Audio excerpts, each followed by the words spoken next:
Alrighty. Okay, good morning. Hello, welcome back to the Patent Literacy Symposium and to this session, Assessing and Teaching the Word Recognition Strands of the Reading Rope. My name is Karen Deary, and I'm so excited to facilitate this session for everyone this morning. Let me just cover a few housekeeping items before we get started. First of all, handouts for the session are available in the Patent Literacy Symposium Schoology site. The session handouts are within the folder for today, June 11th, in the time slot for this session and under this title. This is a double session, so actually our session will end at 12:30. If you are collecting Act 48 credit, we will ask you to stay for the entire session. Dr. Stollar and Dr. Hall will incorporate a 15-minute break in our session this morning. The session is being recorded. The chat feature is off between participants, but you will be able to chat with me if you have any needs or have any questions. Please keep your video feature off and mute yourself to eliminate any potential distractions to the presentation. The presenter has requested that we go ahead and insert questions into the chat box, but those questions will be addressed if there is time at the conclusion of the session.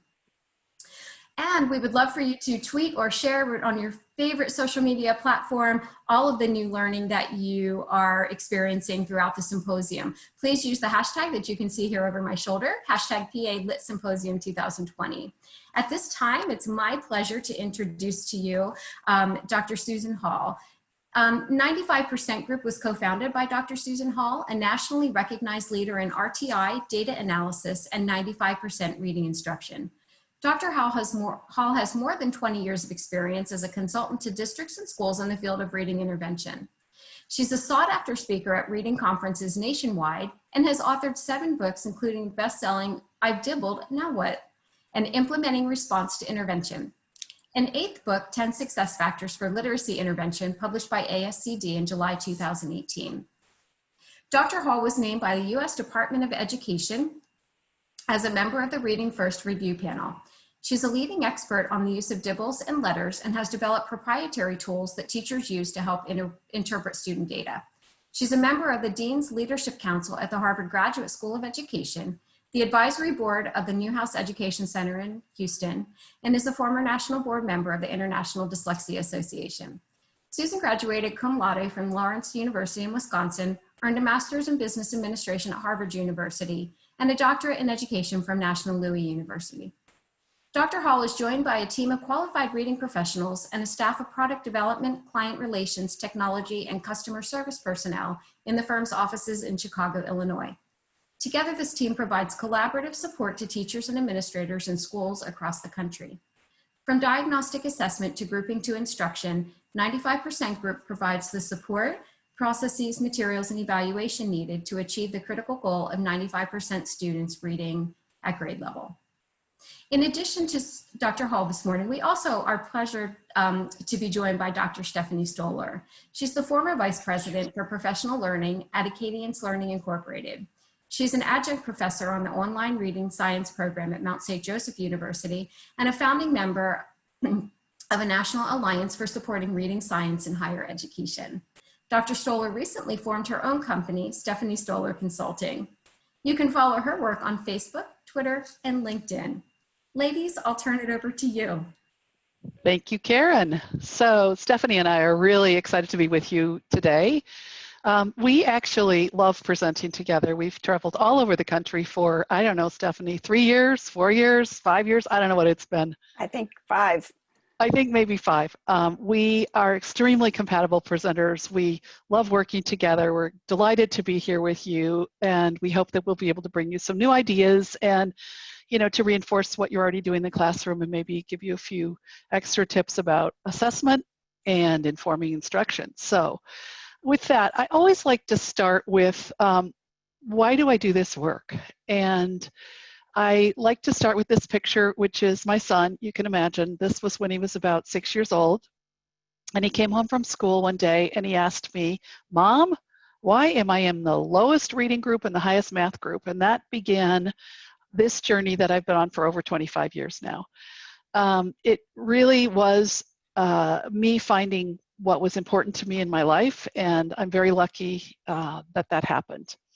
So he was an incredible Lego builder.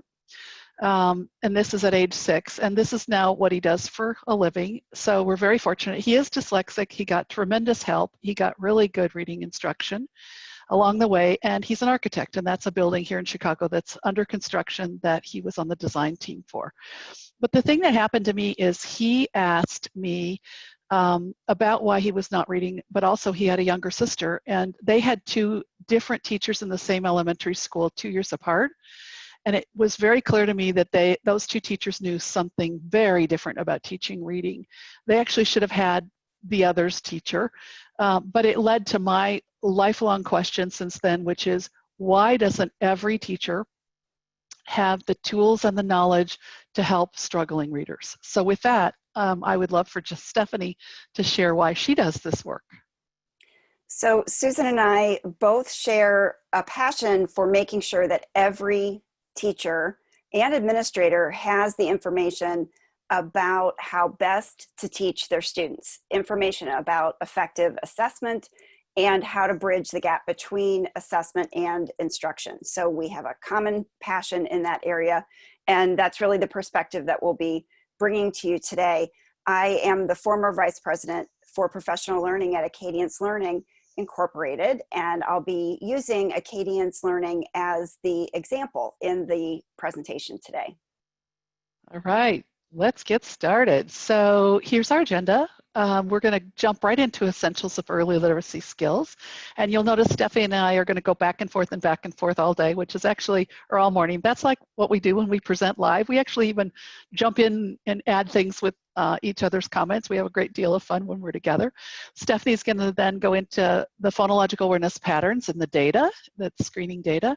I'll look at phonological awareness instruction with you. Then Stephanie will help us through some patterns on phonics that you can observe in screening data. I'll talk about phonics instruction. And finally, Stephanie will wrap us up with progress monitoring. So that brings us to essential early literacy skills. And I'd like to talk about, just briefly mention this book. I imagine a lot of you have already heard of this book, but this is one of my favorite quotes from it. That reading is a tool for understanding human cognition, and this is Mark Seidenberg's book, Language at the Speed of Sight. The capacity to use language evolved in humans over many thousands of years, the end result being that children acquire it easily. And so language is easy, and it comes with their interactions with speakers. So while language is easy, learning to read is clearly not. These 2 books are a couple of my favorites and my real go-tos. Reading in the Brain, I read when it came out, shortly after it came out in 2009. And Stanislas Dehaene, who is French, published a really new book called How We Learn. And if you haven't read it, it is very interesting. I'm going to give you just a sneak peek in the next few slides. This book is brand new, just a few months ago. So I'm going to start first with this from Steven Pinker.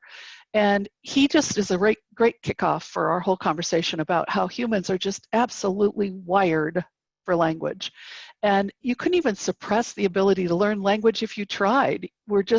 Our brain is just absolutely absorbing all that language around us. My 19-month-old grandson, which is my son's son, has just gone through about an 8-week time period during the whole time that he has been cared for at home, because his parents were both working, but they were simultaneously caring for him, trading off the day. He probably was learning amazing numbers of words per day. He'd been absorbing them for a long time, but now we're talking about being able to speak them. And that is what intrigued me so much when I read Professor Dehaene's, Dr. Dehaene's recent book, that a child's language learning takes off gradually, but it's really a whole lot of very small, systematic inference steps. And here we all thought we were teaching kids to learn to infer, like once they got to school. And the truth is that they were already learning how to infer as they were figuring out language. So for example, if you say to a student or to a young child about my grandson's age, bring me the spatula, and he looks on the floor and there are 6 objects and there's one he doesn't know, he will begin to infer, I know all those others, you might want me to bring you this thing that you're now calling a spatula. And that's really how language happens. It's very, very interesting. And what you'll find very intriguing if you get interested in this, in his book, is that he talks about 4 pillars of learning: attention, active engagement, error feedback, which is why it's so important to correct students' errors in positive ways, and then consolidation. And attention can be, we can bring students' attention to learning the right thing by absolutely focusing their attention. So I'm working on writing some lessons right now with our team, and we're paying a lot of attention to the words that we have them do sound spelling on versus the words that they just see in, for example, an accuracy or fluency grid. So if drawing attention really does help a student know what's important to learn. And then I must talk a little bit about consolidation. I was really struggling with one part of this lesson, and I've been wrestling with it for, about 2 weeks now. And yesterday it just kind of came to a head, and I was just determined to figure out how to do this in this lesson. And I slept on it, and I woke up very early this morning, and I absolutely had the answer. It just was there for me. And he says in his book that sleep is where we consolidate. That's what he calls it. And your brain is working the whole while you're sleeping, and we need to have time to actually have good sleep, pay attention to sleep, because we are learning while we are sleeping, and that is a process of consolidation. One of the things that he talks about, among others, and this is just one of many quotes that I pulled out, which is that it's really not a good idea to pay attention or teach students to pay attention to the shape of words. That directs their attention away from the letters and onto the shape, and that is absolutely the opposite hemisphere for learning words. And so there is just an incredible amount, he says it along with so many other trusted researchers, that there is this incredible converging data that's convincing, showing the superiority of a phonics approach over a whole word reading approach. And you can understand that when you understand how hardwired the brain is for speaking but not reading, and how different places in the brain have to be used in order, and we even have to repurpose some places in the brain in order to learn how to read. So I want to talk a little bit about this framework that I think probably everyone has seen before. And it is about Scarborough's reading rope. And this reading rope is incredibly helpful to all of us in communicating some very interesting and important insights about reading. So the first one, of course, is that the whole language area that we've just been talking about, and DeHaan's book does such a good job of talking about the learning that happens in the brain around language, is there are all those strands on the top that, and this of course is Hollis Scarborough's reading rope. The language comprehension strands have so many pieces. We know the importance of background knowledge. We understand how important vocabulary is. There are 3 other parts: language structures, verbal reasoning, and literacy knowledge, all of which combine. As you can see, those individual pieces begin to wrap around and weave around. But there's this whole other bottom part, and it also is occurring. And as the two are going together, they are weaving together. And one of the things before I leave this slide, I want to say is, when I first started paying attention to this reading rope and became aware of it, I was very focused on all those components on the left-hand side. And as time has gone on, I appreciate one of the most important things on her reading rope is this, and it's those words by the arrows: increasingly strategic and increasingly automatic. And that is incredibly important for becoming a good skilled reader, which is what we see at the end. You have to become very strategic about using all that knowledge about your language comprehension, using how you spend your energy and your cognitive desk space, paying attention to things in the vocabulary and what you're reading, in the structure of it, using all of those reasoning skills. And in the bottom part, that word recognition segment that has 3 pieces, it has to become increasingly automatic. And what we want is we want students to not have to think a lot about it. If you heard Louisa Motz's keynote, I'm sure that you heard her refer to that. So we really need to think about the complexities of learning to read. And this framework that Hollis Scarborough gave us certainly depicts the complexity, but it also talks about how, you know, we have to think about if any one piece of that isn't functioning the way it should, skilled reading is going to be very difficult to achieve. So all of the parts, we can't forget that the parts at the top are just as important as the parts at the bottom, but maybe we spend different amounts of time at different times in the child's learning to read years. So in the beginning years, we absolutely have to help them get increasingly automatic at those bottom word recognition strands, because they can only get so far in their reading accomplishment if they can't, in fact, be extremely automatic on a lot of those pieces that help them to be a good reader. And the other thing is that this is amazingly similar to the simple view of reading, which of course has, you know, existed for over 30 years now. So it's just a more refined and more developed approach toward talking about how reading occurs. So the top part, we talked about this a little bit. Inference is in there, and it is very, very important, as we can tell even from learning words. And the bottom part, and phonological awareness has gotten incredible amount of attention over the years, and it's thank goodness that it has, because we absolutely need to keep students being incredibly attentive toward the phonemes. They will never be good readers if they aren't able to process the phonemes in words in very sophisticated ways. So coming back to how I'm spending my days as I'm isolated here in my home in Illinois, I am thinking a ton about all of this rope. I am particularly paying attention to those bottom strands right now as we're working on some phonics lessons.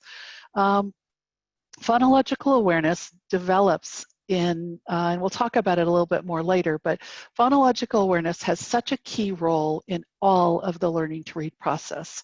And students need to have us inspire the development of that part of their brain.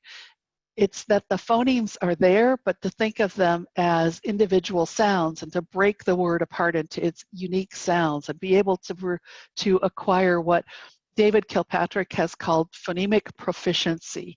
Phonemic proficiency is critical to being able to use that part of your brain that processes the speech sounds and be able to divide sounds, divide words into its individual sounds, and most importantly, manipulate them. So to be able to swap out a sound between 2 words, or to associate, I see the word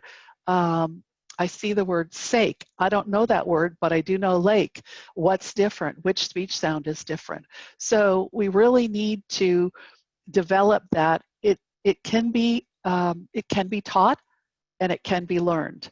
It will be easier for some students than others, clearly, but we can absolutely teach students a great deal, and they need to have phonemic awareness instruction. As a matter of fact, we would recommend that you start every phonics lesson with some phonemic awareness, and we're calling it a phonemic awareness or a phonological awareness warm-up. And that is literally the way we think of it is, okay, you've just transitioned from another part of your day, you're just getting ready to do the phonics strand, the very first thing, and we're doing it every single day in our new material, every day, and we're writing this for K3, even 3rd grade, every single day. It just gets more and more sophisticated. So we start expecting students to go from the syllable level to the onset rhyme level to the phoneme level. But there is so much depth in the phoneme level. It's being able to manipulate initial sound, ending sound, CVC words, divide up a blend and manipulate in the middle of it. And then manipulate those medial vowels, which can be the very hard ones. And you saw from Louisa Motz's speech spectrographs that it is hard because of the co-articulation and because there aren't always breaks between all kinds of vowels and what's around them. So being able to have a very well developed phonemic proficiency is a critical piece. So that increasingly strategic part is important, increasingly automatic. All of these skills, phonemic awareness, decoding, sight recognition, all of those are important in developing, and all of those are essential in developing into a good reader. If you are now intrigued with two topics that I've touched on very briefly, and that is learning more about Scarborough's rope. There's a free webinar that you can listen to. I'm sure there are lots of webinars on Scarborough's rope, but if you want a 30-minute one that's pretty concise and will give you more background, you can get this link either by taking a snip of that, or it's in our handout. If you're interested in DeHaan's new book and you're not sure if you're going to have time to read it this month, and you just want a 30-minute just little intro into it, there's also a 30-minute webinar that's complimentary on that. And it's at this link. So a couple of things that you might be interested in for this summer. There are actually a total of 8 30-minute webinars that are complimentary on our website, and you're welcome to peruse the topics and see if anything is of interest to you. And with that, I will talk briefly about the characteristics of structured literacy. So structured literacy is a term that is, has gained popularity, and I'll refer to it a little later on when I talk about characteristics of good instruction, but I want to just introduce it now before I turn this over to Stephanie in a couple minutes. So structured literacy, the term, has been popularized recently by the International Dyslexia Association, and they're really the ones that have coined it.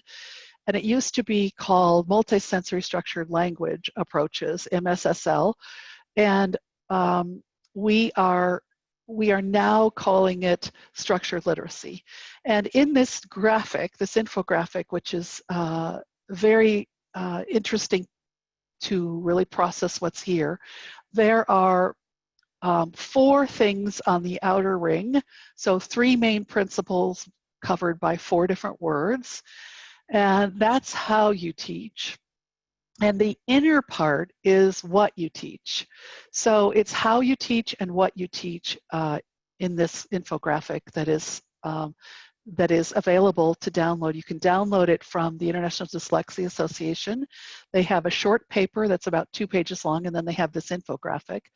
And one of the things that I want to say about it is that structured literacy is how we should be explicitly teaching things like phonics and other things as well, but it's particularly appropriate for systematic word identification and decoding strategies. And while we think, that's the International Dyslexia Association, that must only apply to students who are already on IEPs and are dyslexic, nothing could be further from the truth. Actually, structured literacy is good for all students, never hurt anybody, benefits all of them. It's absolutely essential for those who are dyslexic. So this is something that I use as a nice framework to talk about the characteristics and attributes of instruction that in fact is effective for students. These are the 4 words that they use, the 4 terms that they use to talk about, and I call them principles to guide instruction. This is how we should instruct. The middle part that's on the other infographic is what. This is the how. And they go through and define these words. So systematic and cumulative, explicit, diagnostic. Within explicit, they include multisensory teaching. They have de-emphasized that aspect a little bit just because the research is not as crystal clear. It hasn't been studied in the same ways. We all know that it helps, but as for the research, it's just not as, we don't have as clear research on that one attribute, the multisensory part. But everything else has been studied for a very long time, systematic and cumulative, and I'll explain these a little later in the presentation. Explicit, and I'll actually demonstrate what is meant by explicit, and then diagnostic. And with that, I think I'll turn it right on over to Stephanie, because she's going to talk about diagnostic data. And so we'll just take a second here and swap our files. So I'm going to stop sharing here for a second, and she's going to share. We'll see if this works. And if it doesn't, we'll use mine. So we've got it covered. Oh, I wasn't advancing my slides. That's the first learning that I have for the day. Here we go. I will take your cue on that one, and I will advance mine. Thank you. You learned that for me. Yeah, how about that? Okay, so Susan has done a great job introducing us to the frameworks that are going to really be the underpinning of the presentation today, primarily the skills that we have to equip young readers with, young children with, and the skills that we would also be moving our struggling readers through. So the graphic that you see here is representing the exact same frameworks that Susan's been talking about with Hollis Scarborough's rope model, or the simple view of reading, the importance of language comprehension interacting with decoding skills, and that's what enables students to understand what they're reading. So when it comes to assessment, we want to make sure that we are focusing our assessments on those essential skills. So it's not random what we're assessing. It's not just any skill. We want to assess the skills that are predictive of future reading performance, that are representative of these essential skill areas, and will be related to instruction that we're providing to our students. So you can see with this graphic that those essential skill areas, the big five, we might think of them as, are represented here at the top in blue. And as Susan said, when we talk about these skill areas, we're not just saying one kind of a skill. She gave you a nice list of the kinds of phonological and phonemic awareness activities we want to be engaging students in, and more on that later. But then in the middle section here in purple, you're going to see what is assessed by Acadience reading. So the purpose of this assessment is screening and progress monitoring, two important critical purposes of assessment that this one tool will allow you to accomplish. So you can see the relationships here between what we're testing, first sound fluency, phoneme segmentation, for example, as indicators of the essential skill area, phonemic awareness. We have an indicator of the alphabetic principle in basic phonics called nonsense word fluency. You have this very powerful and elegant indicator, oral reading fluency, that's looking at advanced phonics and word attack skills, also measuring the accurate and fluent reading of connected text. And it's our very best indicator of reading comprehension. And then in 3rd through 6th grade, we have this additional indicator of reading comprehension called maze. Our presentation today is focusing on those lower strands of the reading rope. So we're going to be sort of zeroing in on phonemic awareness and phonics as essential skills to teach. And we'll be talking about the indicators, first sound, phoneme segmentation, nonsense word fluency, and then mostly the accuracy score from oral reading fluency. So this graphic helps bring together what we're teaching. That's the blue components at the top, just a different representation of that rope model. Not as much detail there. What we're teaching here being connected to what we're assessing when we do universal screening with Acadience reading. And when we're working with young children coming into kindergarten, we want to be conceptualizing this sequence of skills from left to right. We want students from very early in kindergarten to be learning about oral language, listening comprehension, vocabulary knowledge, and we also want them very immersed in learning about the sound structure of that spoken language. So these two critical skill areas. And that's what's going to serve as the foundation for sort of moving them forward on this pathway to eventually become readers.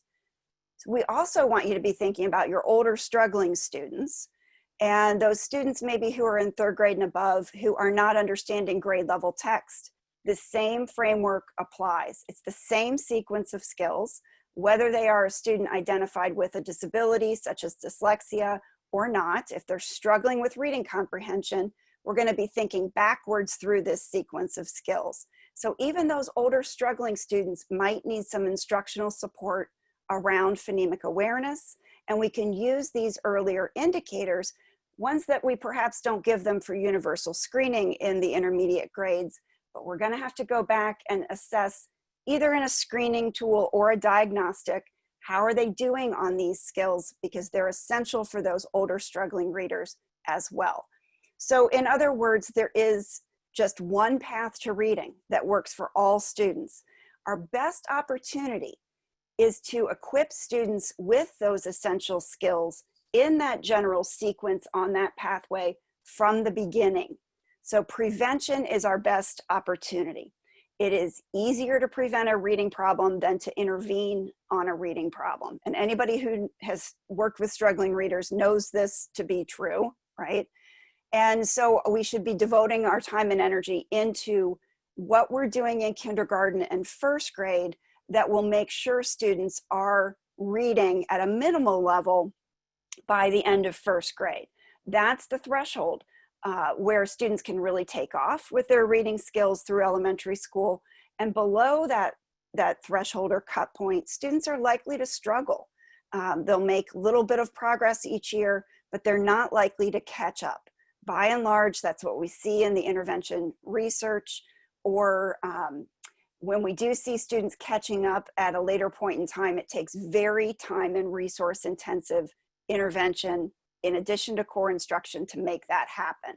So we really want you to be focused on what we're doing with young children, kindergarten and first grade in particular, because that's the opportunity to prevent the reading problem from happening in the first place. The other framework for thinking about prevention is this three-tiered model.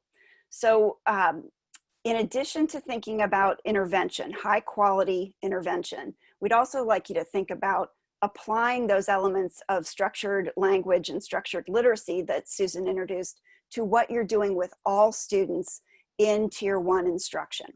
This is where students spend the most of their instructional minutes during the day. That's the best opportunity to have a focus on these essential elements to make sure that phonemic awareness is a daily part of your Tier 1 instruction, to make sure that explicit phonics instruction is happening for students every day. And so really focusing on prevention from the perspective of what we do with all students in regular education.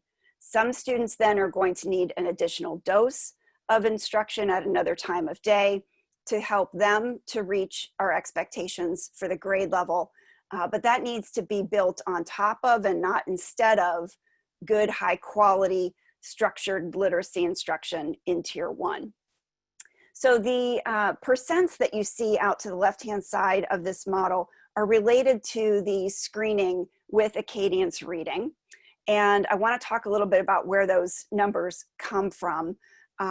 There's a slide, a next slide, I'm just going to toggle to, that gives you the information about the odds connected to each score category. So if you have the handout, you'll be able to see that, but I'm going to be giving you the verbal version of that as I'm looking at this image of a three-tier model. So keeping in mind that the Acadience reading assessments are designed to be indicators of these essential skill areas, right? So what we're doing for screening has to be brief.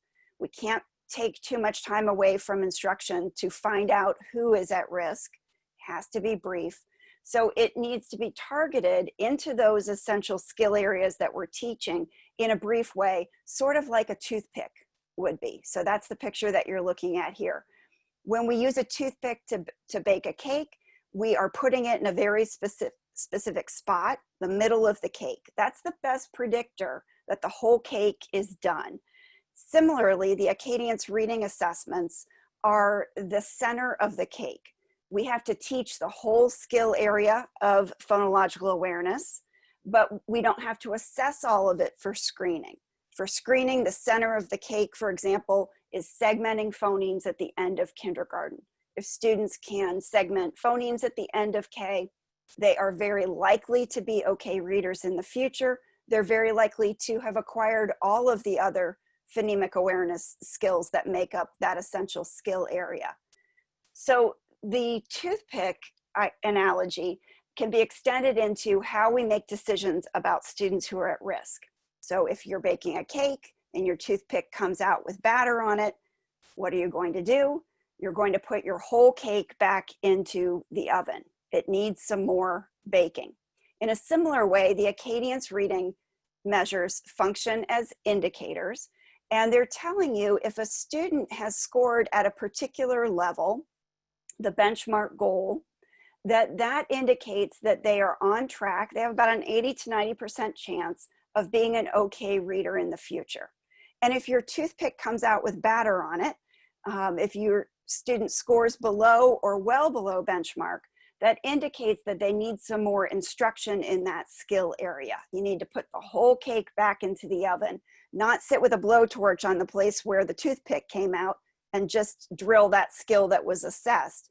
You need to teach the whole skill area to those students who score below and well below benchmark, because those scores represent a level of performance that doesn't have good odds connected to it. If you score below benchmark, you've scored in a way that predicts that you are not likely, you only have about a 50-50 chance of being an okay reader in the future. You need instructional support to get you caught up and on track with that skill. If you score well below benchmark, that indicates that your odds of being an okay reader in the future are about 10 to 20%, unless you get instructional support. So the whole reason to do universal screening 3 times a year is to find the students who are not currently performing in a way that indicates they'll be okay in the future, so that you can do something about it now. Not wait until it in fact is a reading problem after the end of first grade, but do something about it as soon as possible. So screening is not about diagnosis, it's not about labeling students, it's about gathering information to act as soon as possible. Sorry, I'm clicking randomly here. And that action needs to be directed towards what we can do to improve the instructional environment for all students. The benchmark goal with Acadience reading is designed to be the lowest acceptable score. It's the lowest number today that puts the odds in the student's favor of being an okay reader in the future. So 100% of our students should reach those Acadience reading benchmark goals. What it takes to get them there will vary in intensity. We want to reserve our most intensive and resource and time-consuming intervention procedures for a small number of students who really need it. So that means we have to use our first reading instruction to shrink the number of students who need something very resource and time intensive. So the best way to use those screening data is to identify the students who are struggling with these essential skills, the ones who are scoring below and well below benchmark, and make sure that our first reading instruction is organized to meet those needs. So we're going to focus now on using those screening results with Acadience reading to identify students who need support specifically in phonemic awareness. When you use assessment, when you're working in a school-wide early literacy model, you really should have a framework of decision making, a collaborative problem-solving process that gives you a structure to walk through a series of questions that you're asking and then using your data to answer those questions. This will allow you to assess not just individual students and their needs and concerns, but also to assess the instructional environment, which is essential for improving reading outcomes for all students, but especially essential if you are considering eligibility for special education. You have to have an assessment of the instructional environment as well as student data to make those kinds of decisions. So Acadience reading has a structured problem-solving process called the outcomes-driven model. It's a 5-step process that can be applied both to systems level questions and concerns and student level concerns. It's the same questions, just different data sources for answering those questions. It starts with identifying the need for support. And you're asking who needs support, which systems, which grade levels need support, and how many students need support. So answering that question is going to put you into a framework of what skill areas do students need support in. At the beginning of kindergarten, we're screening all students on first sound fluency, which is a very reliable indicator of phonemic awareness. Starting in the middle of kindergarten and through the beginning of first grade, we're screening on phoneme segmentation fluency, also a reliable indicator of phonemic awareness, highly predictive of which students are going to be readers at the end of first grade and which students are likely to struggle at the end of first grade. We don't use phoneme segmentation fluency at the beginning of kindergarten because it's too difficult for most students at that time period. If we give a PSF task to students at the beginning of K, we get a lot of zeros, so it's not very useful for sorting students into the two groups of who's likely to be okay and who's not likely to be okay unless we support them.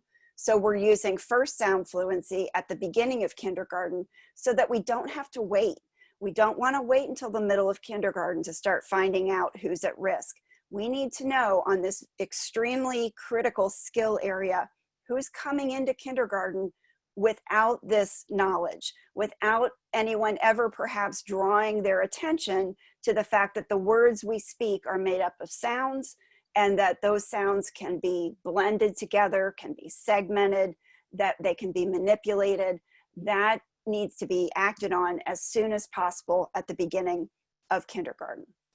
So in Acadience reading, in the Acadience data management system, there are a variety of different reports that will help you with this outcomes-driven model that you can use to help you answer questions. So at the first step, are there students who need instructional support? Well, the percent of students who score below or well below benchmark is how you're going to answer that question. This is a pretty easy visual for looking at the percent of students who scored at or above benchmark. This is a first grade example of an overview report. This just happens to show all 3 times of year, beginning, middle, and end of the year. But imagine that it was the beginning of first grade and we were looking at this report for our grade level. We could see the proportion of students, just barely more than half of our first graders have acquired this really critical kindergarten skill. So this is telling us as a first grade team, we've got some work to do here. We're not so much in the mode of prevention for about half of our first graders. We're kind of moving into having to conceptualize this as intervention because now we need to be providing support in our tier 1 instruction for about half of the grade level. And that's really the kind of conversation that should be stimulated by looking at these aggregate data.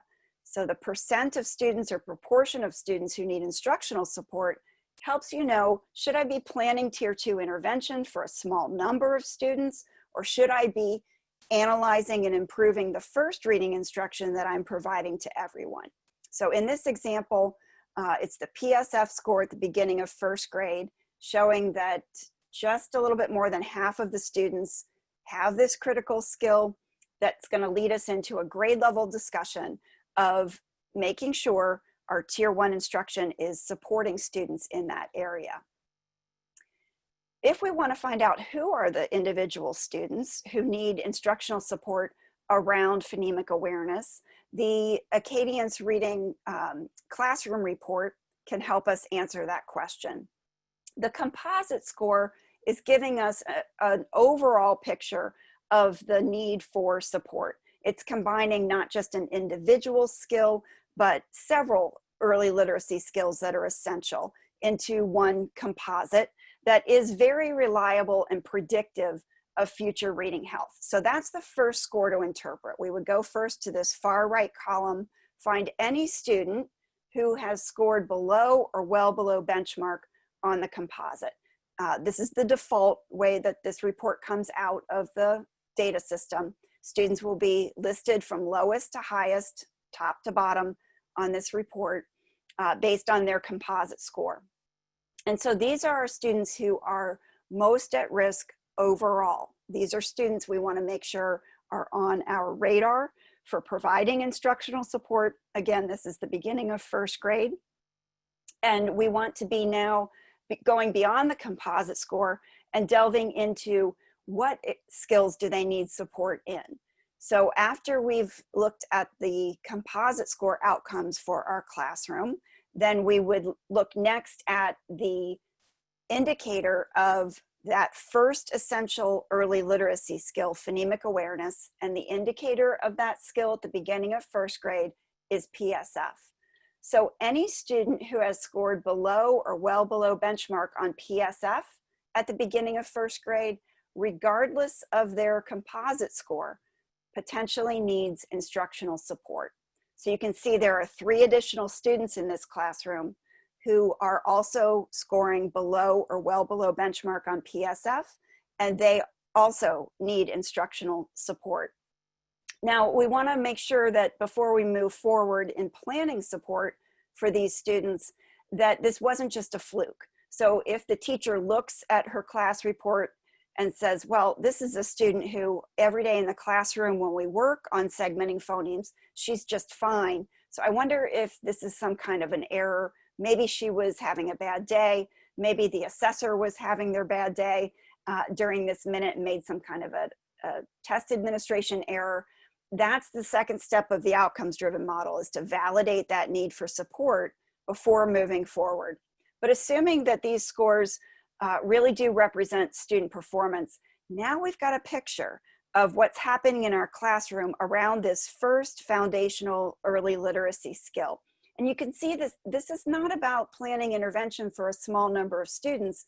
This is really about altering the core instruction that we're providing to our whole class to leave nothing to chance, to make sure that every student has the opportunity to learn this first very foundational skill.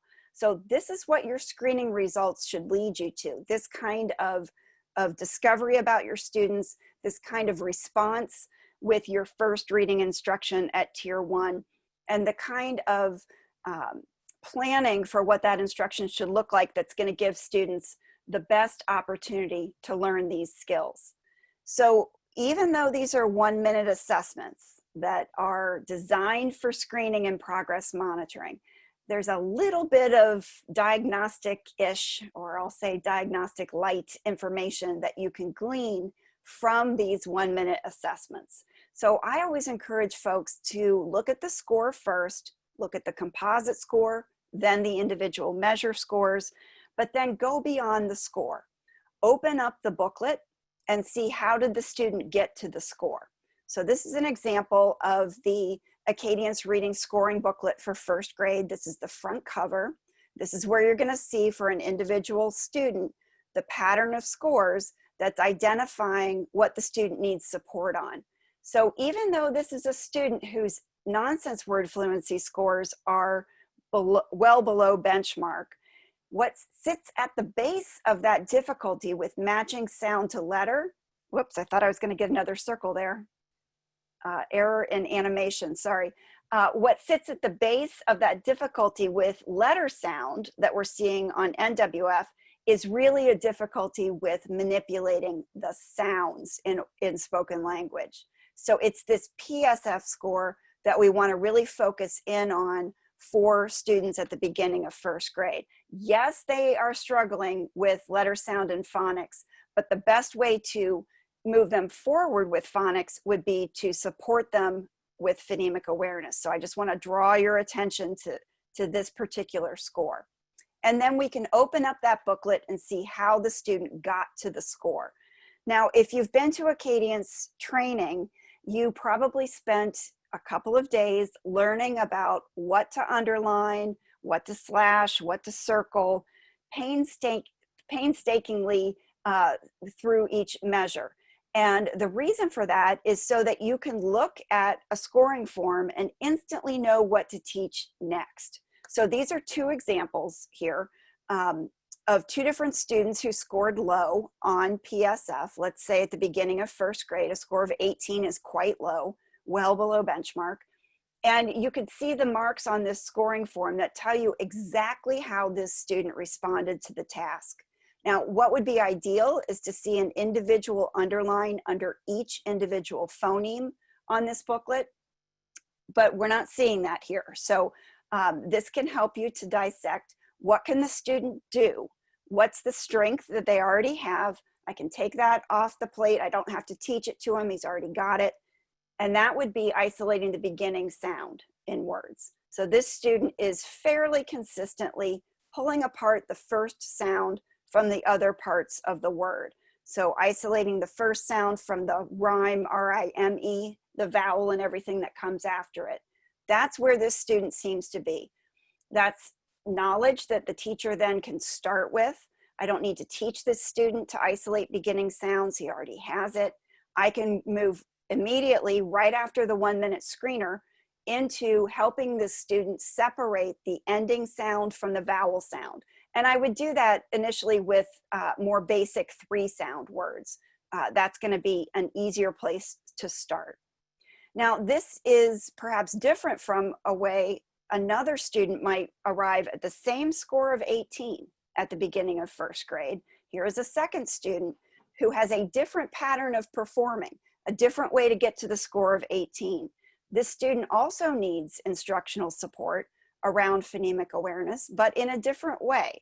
So these marks indicate that this student is very accurate at isolating each individual phoneme in the spoken words. And so what do you think we need to work on next?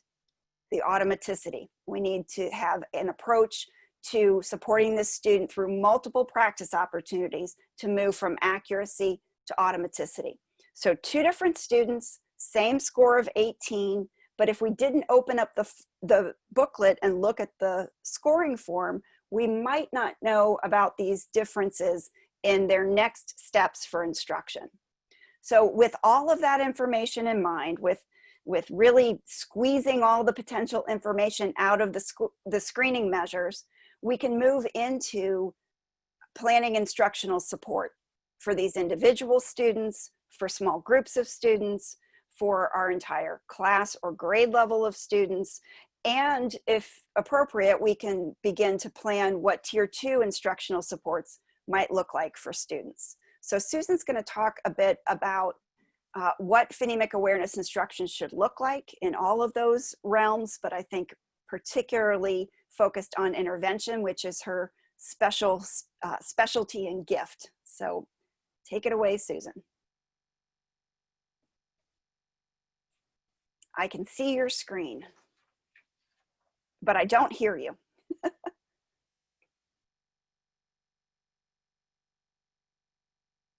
I can see you're working on it, but you might still be muted.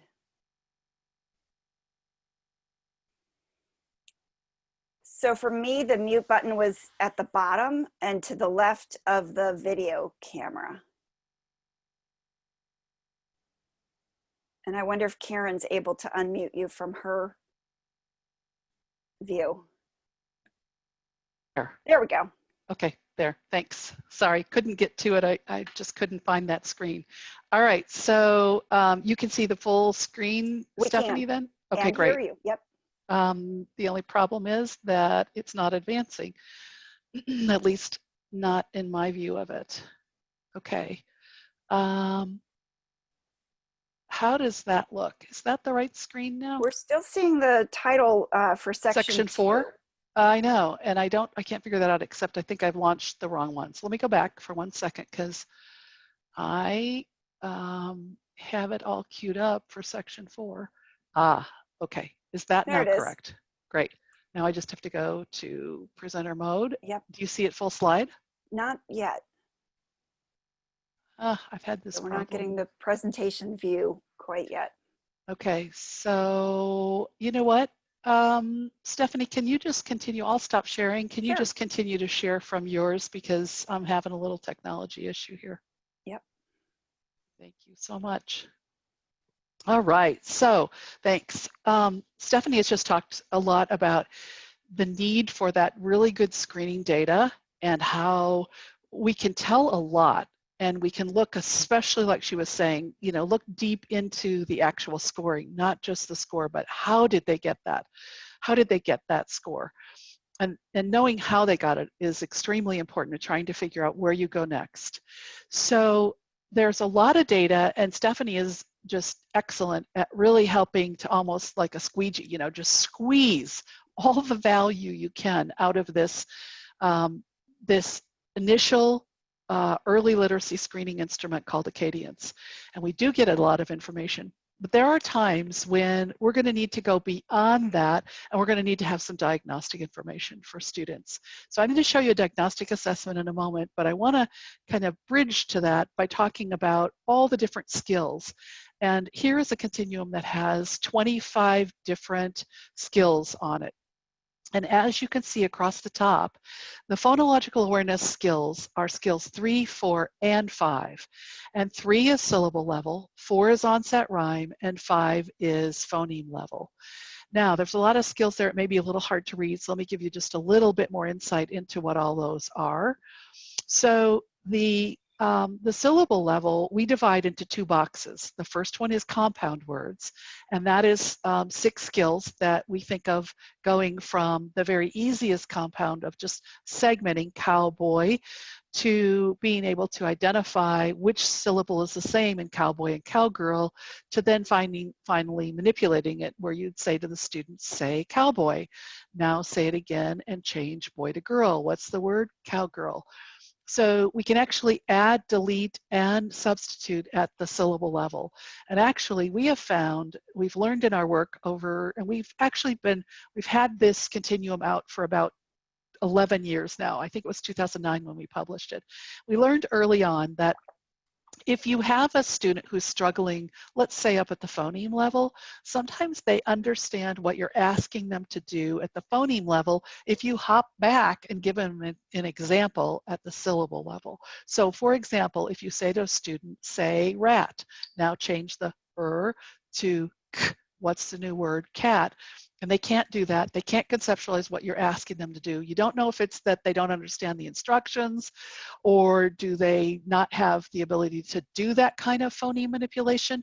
If you jump back and you say, okay, let's work with the word cowboy, and you do the cowboy to cowgirl, you're going to gain a lot of information about how they can do when they're given 2 base words that both have meaning, that they can hold in their memory a bit longer, that you've taken some of the working memory load out of it, and you're really helping the students in your ability as the teacher to hone in on what is the problem in their ability to do this.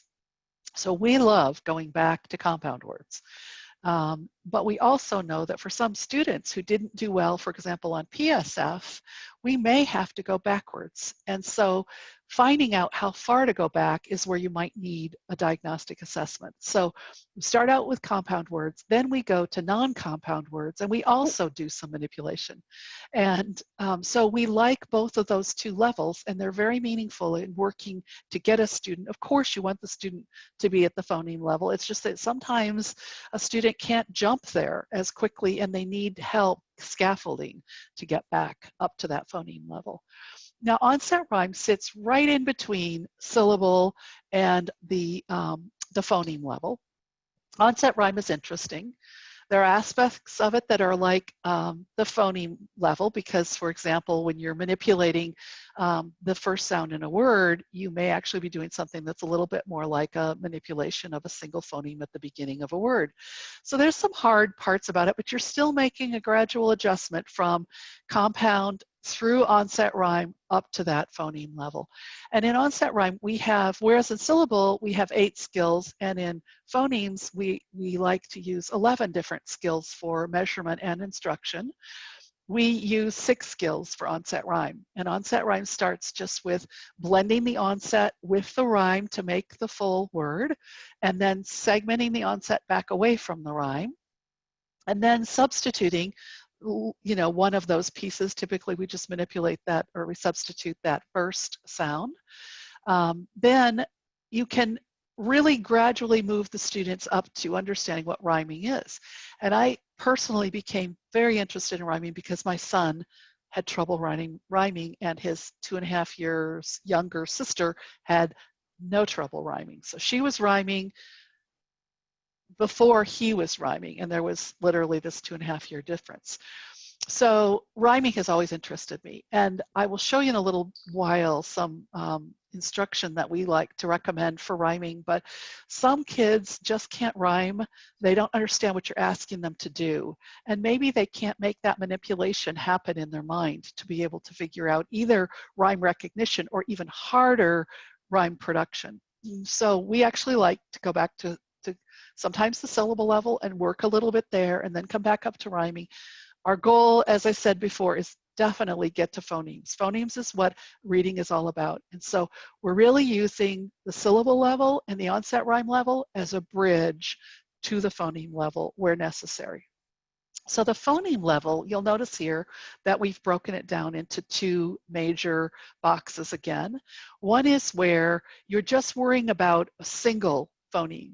Typically the initial, could be the final, rarely the middle at this point, particularly early on. But you're asking the student to isolate an initial sound, tell you what the first sound in ball is. You're asking them sometimes to identify, do ball and bag start with the same sound? And you're sort of doing odd man out. I'm going to give you three words, and I want you to tell me if all 3, in fact, start with the same sound or if there's one that's different. And then you get, so that's just worrying about one single phoneme, not worrying about it, but working with one phoneme. And then when you get to the bottom part of that, skills 5.5 through 5.11, we call them in our system, then you're really working with all the phonemes in the word. So not just one of the phonemes that you're paying particular attention to, but now all of them. So in this part, then we ask students to blend and segment all the sounds in the word. And we also ask them to categorize. And we can categorize on numbers of sounds in words. Tell me if this is a 3-sound word, a 4-sound word, a 5-sound word. Put the words in categories based on that.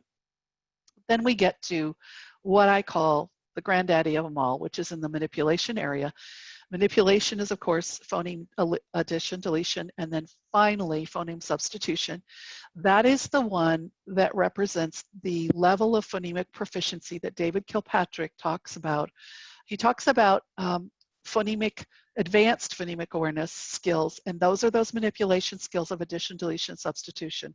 But substitution is the one that really helps to make a student a more efficient word learner. So we want all students to get to phoneme manipulation and to get there in as reasonable period of time as possible. Stephanie, could you advance now? Thank you. So you might ask yourself, well, where do you get that continuum from? I mean, like, is that something you just made up? And certainly we made the detail behind it up by looking at lots of different phonemic skills and which ones were relevant and teachable and meaningful. But the continuum itself of syllable level develops first and is easier for students, then onset rhyme, then phoneme level is certainly not our anything that we came up with at 95% Group. It's completely researched. It's been the research, as you can see from this slide, there is a lot of research that young children develop their awareness of phonological awareness in a progression.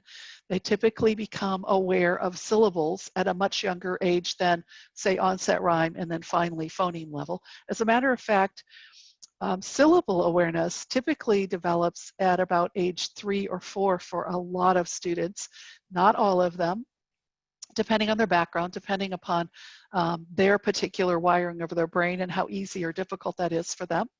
But awareness of syllables comes before awareness of a bigger unit, which would be onset rhyme, and then finally the phonemic aware level. Stephanie, can you advance that? Oh, thank you. So this has some clickable animation if you want to just go ahead and click about 3 times. So this is an example of a phonological awareness diagnostic assessment. Different from diagnostic assessments, as you know, are different from early literacy screening instruments like Acadience.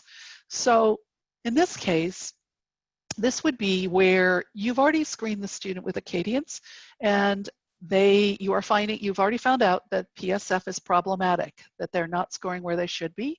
You can tell by diving into the actual student level data on inside the book, looking at the probes and their errors, you know a little bit more, but you're still stumped about where to actually start their intervention. You know they can't do that, but if they're really, really far behind, it might be hard to jump in right at the phoneme level. So how would we find out where to start them? Well, you can use a diagnostic assessment. We highly recommend getting one. This is not an expensive type of tool. There are lots of things out there, some of which are even free. So we recommend you have a phonological awareness and also a phonics diagnostic to use in your school. So this is an example where a student is asked these questions orally by the assessor. So for example, if you're trying to figure out if a student can manipulate, specifically can substitute phonemes, you would sit across from the child, you do a sample where you teach them first, and then you would say, ready, say pinball, now change pin to beach. What's the new word? And you want them to say, of course, beach ball. I hope your head is already thinking beach ball. And you just record, did they get it right or wrong? Next word, say mailbox, change mail to cake. What's the word? Cake box. Okay, that's a good one because cake box is not something like hat boxes that we tend to refer to a lot or hear about a lot. These days, maybe our parents' generation had those or our grandparents' generation. But a student should still be able to do it because they know the two base words and they shouldn't have any problem. So you score how well the child does, and then let's look at the next slide because the next slide has what do you do with that data, and you'll probably have to go ahead and animate and click through about 5 times. So let's imagine that you have, and this is just for example, this is just the syllable level. So there are the 9 syllable level skills that we like to measure. And you can see that the possibility would be to score up to 5, and this particular student, Tara, has a score of 4 or 5 until she gets to about the 4th skill in, which is the manipulation by adding phonemes or adding syllables, and her score is subpar. So it's 3 out of 5. So that is showing us that she is not able to do that. Now her classmate, Jeff, begins to have a little difficulty a little earlier, but clearly is also struggling with that skill. Let's look at the next student. Jorge has trouble even earlier, so he probably needs to be, if possible, in an even lower group. And then I think we have maybe 1 or 2 more students. There they are. So once you've done this, you would highlight exactly what each student's lowest skill is and then look for grouping. So I think that may be the last animation, but let's just see, there might be 1 or 2 more. You're going to basically find their lowest skill and see who should be grouped together. Now, the boxes that we had on that continuum, which we don't have to go back and look, but the boxes, if you don't have staffing to have, certainly you don't have to have every single one of these skills, but you can cluster students who have similar lowest missing skills. All right, let's take a look. So let's ask ourselves, I mean, rhyming. I said a moment ago that, you know, my son had a lot of trouble rhyming. I told you he's dyslexic. Rhyming can be very hard for individuals with dyslexia, particularly those who have difficulty in the phonological processing area. And that is what my son had. It was very evident when he was assessed. So you might say to yourself, well, you know, rhyming's hard for some kids. And I know it's hard. I hear about that from teachers all the time. It's hard for a lot of reasons. One is that a lot of young children aren't hearing nursery rhymes like in the olden days when that is all that we had to read to students a long time ago. So I'm going to tell you that right now, my son is doing a lot of FaceTiming so I can see my grandson, and I have a nursery rhyme book right there, and every time I get a FaceTime, I grab that nursery rhyme book, and if my grandson's in the mood for it to listen to a story from grandma, I read a nursery rhyme to him. No, that's not the only books that I read to him, but I get those nursery rhymes in there. And I got to tell you, he listens to nursery rhymes. Now, he doesn't understand every word that's in some of them because the language and vocabulary is sometimes very high in nursery rhymes.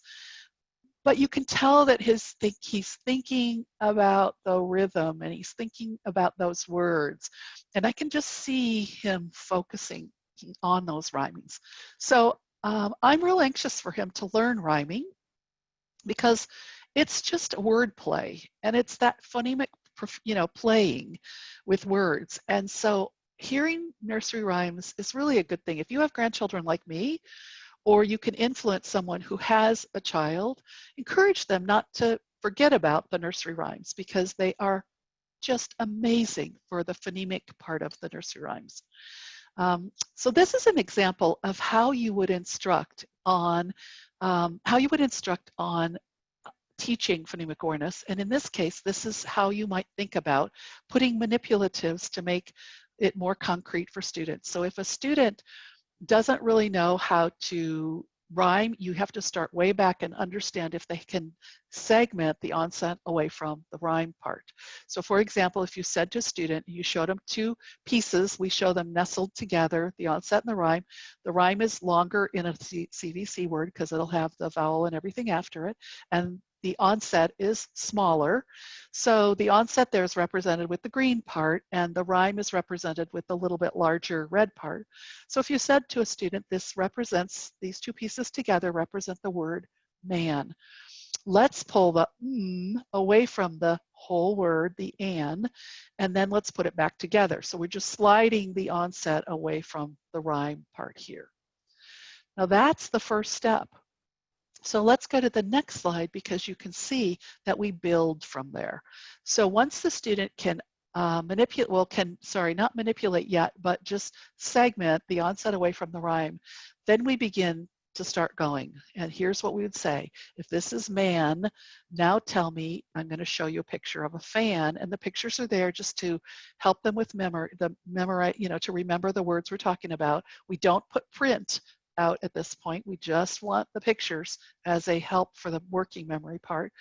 So if the green and the red represents man, let's work with the word fan. The first sound in fan is f. The first sound in man is mm. Is f the same as mm? No. What color do I need? Anything but green. And what about the an in man? Is it the same as the an in fan? Yes, it is. Those two are both red. So that is what makes words rhyme. Words rhyme when the ending part is the same, not the beginning. So going forward from that, does it matter? Well, it's interesting because you might say, I'm not so sure that learning how to rhyme is all that important. And you could certainly learn how to read, most likely without learning how to rhyme. It's not like you should stay stuck on this if a child's having trouble, but I will just plant a seed with you. And it's this research study by Goswami and Bryant that said that they had hypothesized that phonological awareness at the onset rhyme level does contribute to formation of the orthographic category of common spelling patterns, which we might be thinking about as word families. So if you can get a student to get that awareness, it will probably help them later. And then as we continue, this is from David Kilpatrick's book, and he talks about intervention, and this is of course his Essentials book, pictured in the upper right-hand corner. I'm sure probably everybody listening to this webinar already knows about that book, but I want to pull one quote out of it for you, and it's this, and I'll just read it because it's such a significant quote. The highly successful intervention results involved, keyword here, eliminating the phonological awareness difficulties in those weak readers. Other intervention studies that did not eliminate phonological awareness deficits had less impressive outcomes.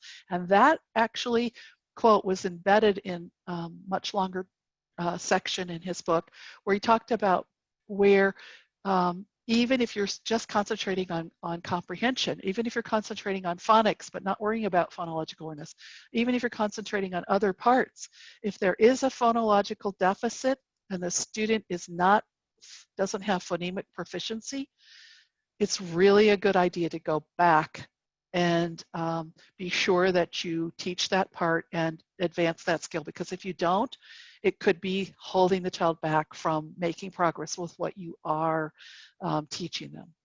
So I want to talk to you just a moment. I am very hopeful that sometime in the reasonably near future, we will have a lot of assessment instruments that provide us with the advanced phonemic awareness proficiency kinds of assessments. So in Acadience, it's not needed in order to pinpoint who at various times are in fact at risk of later reading difficulties. But when it comes to intervention, I do need to know. I need to know, because of the intervention research that is in Kilpatrick's book, I need to know if students can have developed that very high level of phonemic proficiency. So we put out a very quick screener.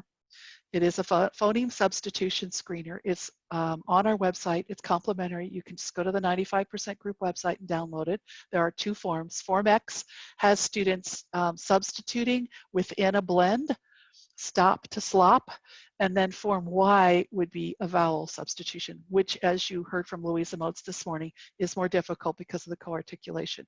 But you need a student to get past both of those, not necessarily by the end of kindergarten, not even necessarily by the end of 1st grade, but into 2nd, 3rd, and 4th grade, they should be able to do, by the time they're in 4th grade, they should be able to do both of those. So that is available for you if you need it. So with that, I think we're at the end of my section, and we're going to take about a 15-minute break before we go on to the next section. So it's about 10:05, right, or 11:05 your time. We will start back up at 11:20. So we'll take a 15-minute break. Thank you, ladies. For participants, I will not stop this session. You will not have to re-enter. I will pause the recording for the time of the break, and then I'll restart the recording when we return. Thank you.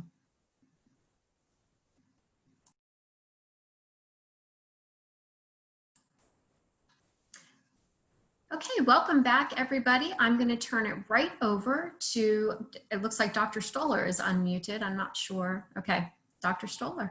I am, yes, and I think I'm up next. So welcome back, everyone. We're going to move into the second section of the workshop today. Right before we took the break, we were moving our way through this outcomes-driven model using the Acadience reading screening data to identify students, maybe grade levels of students or individual students who needed instructional support. And we were planning what that support should look like. Susan was sharing specifically about instruction in the area of phonemic awareness. So we want to go back to the top of that outcomes-driven model and talk about identifying need for support now in the area of phonics, decoding, accurate word reading, whether that's reading in a list or reading in connected text. So using that framework of Scarborough's rope or the simple view of reading, moving students from having knowledge of manipulating sounds in spoken language into now applying that speech, that individual speech sound to the letter, to the print. So we're going to be moving now into phonics instruction as indicated in Acadience reading by the NWF score initially. So we'll start there, and then we'll also explore the indicator of advanced phonics and word attack skills with the ORF accuracy score in just a few minutes. So nonsense word fluency. This is my favorite of all the Acadience reading indicators. It is giving you a window into a student's alphabetic principle and basic phonics skills. The alphabetic principle is an understanding that the letters represent the speech sounds. So it's not a skill necessarily, it's an understanding that print represents the speech, the sounds that we're speaking. And it also involves the ability to automatically blend letter sounds into whole words, that aspect of decoding. And we're talking about basic phonics, phonics at a basic level when we're measuring with nonsense word fluency. Now, people sometimes react negatively to this measure. This is the one that people love to hate, I would have to say. But it's my favorite indicator, and if I could only pick one, they're all important, but it's like choosing your favorite child. But this one has a special place in my heart because of its value in finding students who are struggling early and in predicting future reading results. But why do we use nonsense words? Well, if we used real words, it would no longer be an indicator of the alphabetic principle in basic phonics. Some students would have seen those words before if we used real words, and they might be reading from memorization. It would then stop being an indicator of the alphabetic principle in basic phonics. Why do we only use VC or CVC words? Why do we keep it at this basic level? This is the level of skill that works really well for early identification of students who are at risk of future reading problems. So this measure is given from the middle of kindergarten through the beginning of second grade. A really critical time period is in that second half of first grade for students to have good, solid mastery of this skill. So it's predictive. And in that time period, towards the end of first grade, if students have the ability to unitize a 3-letter sequence, consonant, vowel, consonant, if they can unitize that closed syllable type and read it correctly, that's a really good indication that they'll be readers at the end of first grade, end of second grade, and beyond. So this is the level of skill, reading VC and CVC words, that helps us identify students very early, and it's a level of skill that's predictive of reading comprehension in the future. So later on, if students are older, end of third grade or end of second grade into third grade, and they're struggling with reading text, we might be evaluating other patterns, but for this time period where we're screening kindergarten through first grade, the CVC pattern works really well as a predictor. And just because we're using nonsense words for the assessment doesn't necessarily mean that should be the focus of your instruction. We don't want you putting non-words in your word wall or sending them home for practice or making a center where students are just practicing nonsense words. We hope the focus of your instruction is on teaching students the sound symbol connection, teaching them to blend those letter sounds together to form real words, and then practicing reading of those words in isolation, in phrases, in sentences, and eventually in passages. It's okay to occasionally introduce a student to a non-word as you're reading Dr. Seuss books or doing a rhyming activity, but the bulk of your instructional time should be spent on working with real words, teaching students to read real words when you are working with young children. Intervention with older struggling students might have a different balance and might use more non-words, but for young kids, we really want the focus to be on reading real words. So just like we did with the indicators of phonemic awareness, we can use the overview report from Acadience Data Management. Again, a first grade example, and if we focus at the beginning of the year, this report can help us identify students who are in need of support. It can help us to know how many students need support, to give us a reflection of the health of our instructional context. It can help us to know how much do we need to flex and change the first reading instruction that we're providing to all students in our core reading program. And so it's the percent of students who've scored at or above benchmark on the correct letter sound and whole words read scores on nonsense word fluency that are going to tell us the answers to those questions. In this school, just about half of the first graders have this essential skill at the beginning of the year. And so now the light bulbs start to go off about maybe needing to be adjusting the way that we're teaching reading to all students in the core, being mindful of differentiating that to meet the needs of those students. Now, who are the students who need instructional support around phonics? It's the classroom report that can start to give us the list of names. The students who are scoring below or well below benchmark on the composite, those are students whose overall literacy skills are at risk. These are students we need to be paying attention to. And if we want to know who needs support specifically around letter sound and phonics skills, it's the nonsense word fluency correct letter sound score that tells us that, and the whole words read score. So we want students to be at or above benchmark on both. We want to look in our classroom at the scores on both and identify students whose composite may even be at benchmark, but their score on the individual measures for NWF is at risk. So their risk status is not as high because overall their composite score is at benchmark, these last two students, but there's something going on here about their ability to automatically match sound to letter and to blend those letter sounds into words. And we're going to need to address that with instruction. When it comes to the front cover of the scoring booklet, we want to be cueing into the NWF score in particular. So this is an example showing the booklet at the beginning, the middle of kindergarten, the first time we give NWF to all students for universal screening. And you can see an example here of a student whose two indicators of phonemic awareness are just fine and on track. They are at benchmark, but it's the two NWF scores that are well below benchmark, indicating that this is a kindergarten student who's not likely to be a reader at the end of first grade, about a 10 to 20% chance of being a reader at the end of first grade unless instruction changes for this student.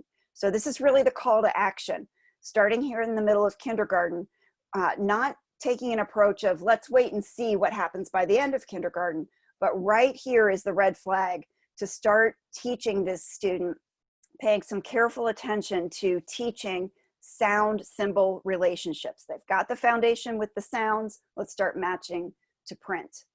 At the beginning of first grade, it would be the same scores that we're cueing into on the front cover of the scoring booklet, the correct letter sound and whole words read scores. When it gets to be the middle of first grade, that's the first time we give the ORF assessment for universal screening. Now we've got two indicators of the need for instruction around phonics. The student is having difficulty reading the grade level text accurately.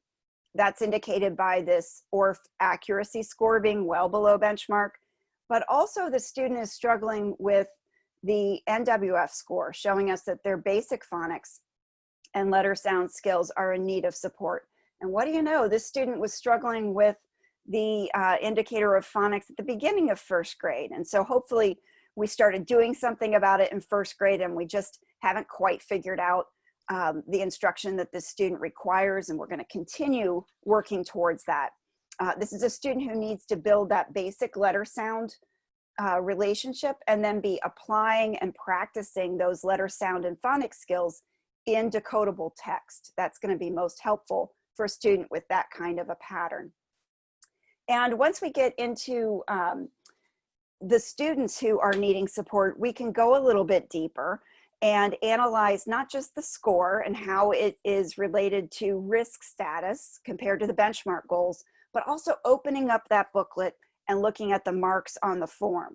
And if this doesn't come instantly to you and you've been using Acadience, you might want to go back and do a refresher of training, because you should be able to look at these marks on NWF and instantly see a pattern here. Here's student 1 who's not having any difficulty with matching consonant letter sounds. The difficulty is on the vowels. Here's student 2 as a contrast. This student is also having difficulty with vowel sounds, but they're blending words. And so they might have read B-O-L as bell, and the error was still on the vowel sound, but this student doesn't need to learn how to blend. They're already doing that. They just need support around the vowels. Here's a student who's showing a little bit more random pattern, making some errors on consonant sounds, but also needing support with blending. Here's a student who's highly accurate. There's no errors, there are no blanks here, showing the student skipped a sound. The student is getting each individual letter sound connection correct, but this student needs now some support with the blending, and Susan's going to talk a bit about how to do that kind of instruction. Here's a fifth kind of a student with a different pattern. The student is going sound by sound and then blending, which is a step ahead of this student who wasn't doing any blending. But this is kind of that in-between scaffold. This is not quite where we want the student to be. This is an in-between step, but it's not the ultimate. Ultimately, we want the student to be able to be so automatic with the individual letter sounds that they no longer need this scaffold of going sound by sound before they blend. They can simply look at the word and come out with the whole word. And if they approach it in that ultimate way, we would see marks like this on the scoring form, just single underlines. meaning the student read it correctly as a word the first and only time. This is the preferred response, and this is where we really want students to get to by that middle of first grade time period, and certainly by the beginning of second grade. This is the real red flag that I want to draw your attention to. If you teach second grade or work with second grade students, regardless of their composite score, regardless of their score on the ORF measures, make sure you're going back to look at the NWF scores with every second grade student, because any one of them who didn't meet the benchmark goals for both correct letter sounds and whole words read, that student is at risk of not understanding grade level text. And that's the skill you need to take your instruction back to before you work on anything in connected text. We're not going to screen with NWF anymore past the beginning of second grade. This is your last opportunity to get it right with these students. And I can guarantee you, if a student doesn't have a real solid word attack approach, it's going to show up in their ORF scores forevermore. It's going to show up as a reading comprehension problem. It's going to show up as an accuracy problem on those ORF scores. So beyond the middle of second grade, at that point in time when all we're screening with is ORF, it's the accuracy percent that you really need to cue into. I showed the sequence really quickly here. After the composite, focus in on ORF accuracy. That is the foundational piece to reading comprehension. If a student can't speak the word correctly that's printed on the page, they have no hope of understanding the text that they're reading. They have to be accurate first, then they can develop the automaticity and fluency in connected text. And it's that fluency that makes it possible for them to access your comprehension instruction. So make sure the accuracy percent is at benchmark first. You're going to see that show up in the scoring form by lots and lots of errors, right? So if you're seeing lots of slash marks on the scoring form, that's a really good sign that the student is probably having difficulty with decoding. Now you're going to need to take it to that next step. You're going to need some more diagnostic information, either with Acadience reading diagnostic, maybe a diagnostic decoding assessment that comes with your core reading program, or one that Susan is going to share with you. So now we're at the step of being able to use all of this screening information to plan what the instructional support should look like for our students. Susan, do you want me to continue to advance the slides for you? Let me just try once to see how my sharing goes. And if it doesn't work, I've tried something else. I've changed the technology a little bit. I stopped sharing to give you a chance to take it over here. Let's see if it works. If not, we'll backtrack here. Okay, so share screen. I should be queued up to my section. Okay, can you see it? I just have to put it on full slide now? Yes. How about that? I see that your phonics continuum. Yep. All right, perfect, it worked. Excellent. Okay, thank you, Stephanie. And so I'm going to talk a little bit about phonics instruction, having looked at students whose data shows that they may need quite a bit more phonics instruction. So I'd like to start this section by showing, I showed you a phonologic awareness continuum that we use earlier. This is the phonics continuum that we use. It came originally from a look during Reading First Days, so a bit ago, at what is typically the order or the sequence for instruction. And you will notice most people kind of gravitate around this of, okay, students need to learn CVC words. They need to learn then to work with blends and digraphs with short vowels. Then what we call complex vowels, which would be long vowel silent E and vowel teams. Finally, some unusual things like trigraphs, silent letters, hard and soft C and G. And then finally, multisyllable words. You'll notice that this is color-coded, and everything that's pink should be mastered at least by the end of first grade. everything in green by the end of second grade, and third grade should be all about really shoring up their multisyllable knowledge. Now you might be looking at this going, whoa, you know, my school, we teach vowel teams in first grade a bit, and you know, they're exposed to multisyllable words much earlier. Yes, that is true in the core program. This was designed to say students really need, on an intervention mode, they need to have mastered these skills by the end of these grade levels. And we really want to not let any first grader leave first grade, if at all possible, with short vowel knowledge, not only in CVC, but with consonant blends and digraphs, and with very strong knowledge about that long vowel silent E relationship. So those are kind of bare minimums of what we really want to see.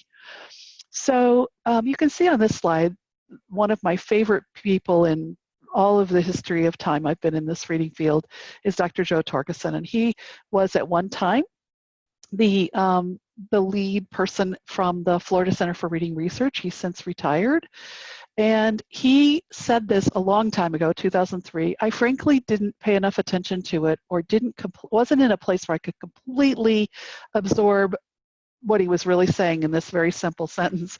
He said, the most important key to fluent reading of any text is the ability to automatically recognize almost all of the words in the text. And at that time, I guess I wasn't really ready to understand what that meant. Now I totally understand that, but that's kind of a retrospective understanding, that really knowing a lot of words where you can recognize them effortlessly, automatically, without decoding them is critical.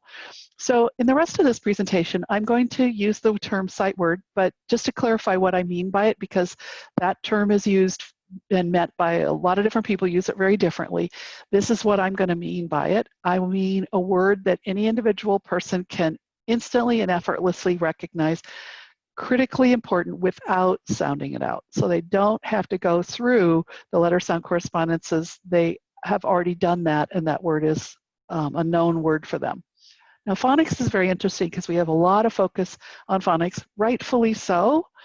What we have to keep in mind that for a typically developing reader, phonics is the gateway to sight word learning. And so we teach students phonics, not because phonics in and of itself is the end all to be all. It is a bridge or a gateway that is extremely helpful in getting students to be able to learn new words, and phonics provides that opportunity to learn new words. So how do we instruct then? Okay, what are the ways that are most recommended and most research-based? And so I'm going to go back to this this infographic that I showed earlier, and I'm going to really dive into this how do we teach part. So that's the 4 terms that are on the structured literacy, and I'm going to talk about each one. So here they are again, these 4 terms: explicit, systematic, cumulative, diagnostic, and I'm going to take each one and really show you an example. So principle number 1, instruction that is most effective is explicit. And I'm going to excerpt a piece out of a phonics lesson of what we mean by explicit. So if you will bear with me for a moment, I'm just going to read this. Today we're learning to read and spell words with the long vowel silent E pattern. Long vowel silent E words have a single vowel, a single consonant, E at the end, and the vowel sound is long. There's only one vowel sound in the word. It takes 2 vowel letters to spell it. It takes a single I plus the silent E. The silent E is not pronounced. Okay, that is pretty explicit. We haven't left anything for the student to have to figure out. We haven't left anything to chance. We've told them everything about what the letters are that spell the long I silent E, why it is called that somewhat. We're like, there is a silent E, it takes 2 letters. What's the vowel sound? It spells the long vowel I in this case. So that's explicit. Principle number 2, what is systematic? Systematic is a way of instructing such that we have a system, and I like to use the word routine. We have a routine for how we're teaching it. So here's an example, happens to be using a word chain, and this happens to be a we do excerpt from an I do, we do kind of sequence. So just this one piece I want to demonstrate for a moment. So let's say, for example, you've already taught the I do as the teacher, and now you're ready to have the students join in with you. So we call that the we do. Let's do one together. I'll answer with you. We'll start with the word Tim. How do you spell Tim? T-I-M. Now change Tim to time. Which sound is changed? I. What's the new sound? I. Which letter do we add? And sometimes you would say, which letter do we change? In this case, it's which letter do we add? Silent E to the end. How do we spell the new word? T-I-M-E. Now change time to dime. And again, we go through. I want to point out one thing. There's a sequence that is a routine here of what questions we ask the student as we're dictating the new word, and they're supposed to be figuring it out and writing it on their sheet. So we always ask, which sound changes? Which letter changes? It's not just about the letters. It's about focusing the student's attention on which sound is changing, and then how do we spell that sound? And so you would continue down. We like to use 4 words in a row. We usually start out with what they know, which is the short I. We're teaching them the long I in this lesson. They're going from time to dime and back to dim. So they have to think really a lot as we're going. These two, of course, when you go from time to dime, it's just changing the consonant. But when you go either from Tim to time or then from dime to dim, you are focusing on exactly what the student is supposed to learn, which is what's the difference between the long I and the short I, and how do we spell that long I sound. Now, there's also another word that is that is always mentioned with sequential, and it's the word cumulative. You have to have a sequence in order to have cumulative. So you have to know exactly what order you're teaching your skills in. This contrasts to instruction where, for example, you have a small group, a reading group around you, and the students are reading, and all of a sudden, Jimmy makes a mistake, and you launch into a short phonics lesson on what he just made a mistake about. That's spontaneous. That is not sequential. That wasn't pre-planned. It wasn't that you knew what you were teaching and in what order. Sequential requires there to be a sequence and there to be a pre-planned sequence. So good phonics programs all have a sequence, and they should tell you right in the front matter what their sequence is. This would be an example of a sequence. It goes in this order, and the instruction will continue in that order. We'll talk a little bit more later about why that's so important, but here's one thing that would show this is 75 phonics skills. Okay, this is each and every phonics skill, and phonograms are in there, vowel teams are in there, R control vowel, silent letter K, KN and GN, silent letter WR and MB, complex consonants CK and K, complex consonants TCH and CH, hard and soft C and G, phonograms ACE, AGE, and ICE. There's a lot here, okay? That's a sequence. That is something where, in fact, you need to have a sequence, because for every single decodable text that is written, for example, if I'm at lesson 3.1, I can only include skills, words that have that particular skill, which is initial S blend, and then all my short vowels, because that's all that's been taught so far. But if I am at 7.2, which is the 2 sounds of the OW vowel team, I got a lot of things that can be in that passage. All of these earlier vowel teams, plus all of the long vowel silent E's, plus all consonant blends and digraphs with short vowels, plus CVCs. But I cannot have the R control vowels in those passages. So you have to be very, very careful about your sequence if you're going to have truly decodable text. All right. The 4th principle of structured literacy and how to teach is the word diagnostic. And so just like... I can't hear you. Oh. Just like, can you hear okay? Just like with the phonological awareness earlier, we need to have diagnostic phonics information as well. And by that, it's more than what you can get from any early literacy screening instrument, Acadience or any other. We need to know a lot more about what the student really can do. So we want to give them, and in this case, we are going to assess using 10 nonsense words and then that are single syllable, and then 10 real words embedded in 2 sentences.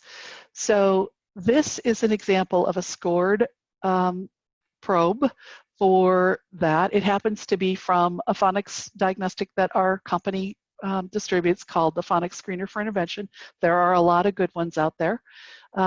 What you want to find is one that really focuses you in on very, very one skill at a time, very sequential phonics skills building up. Ours is aligned with what our instructional programs are, so that once you've done the assessment, you are completely aware of where the student is and what they need next. So you want to make sure when you're delivering a diagnostic assessment that you are writing down everything that they got wrong. That turns out to be extremely helpful. You've got to know. And then once you're done giving it, and in our case, we've got the 10 nonsense words and then the 10 real words embedded in 2 sentences, we are really actually interested in the first score of those 2. Even if they got 10 out of 10 correct on the real words embedded in sentences, but they only got 5 out of 10 on the nonsense words, I would hold that student back for intervention. That student needs to be put in a small tier 2 or tier 3 group because they were able to do it in context, but that means they're really good at using the context clues.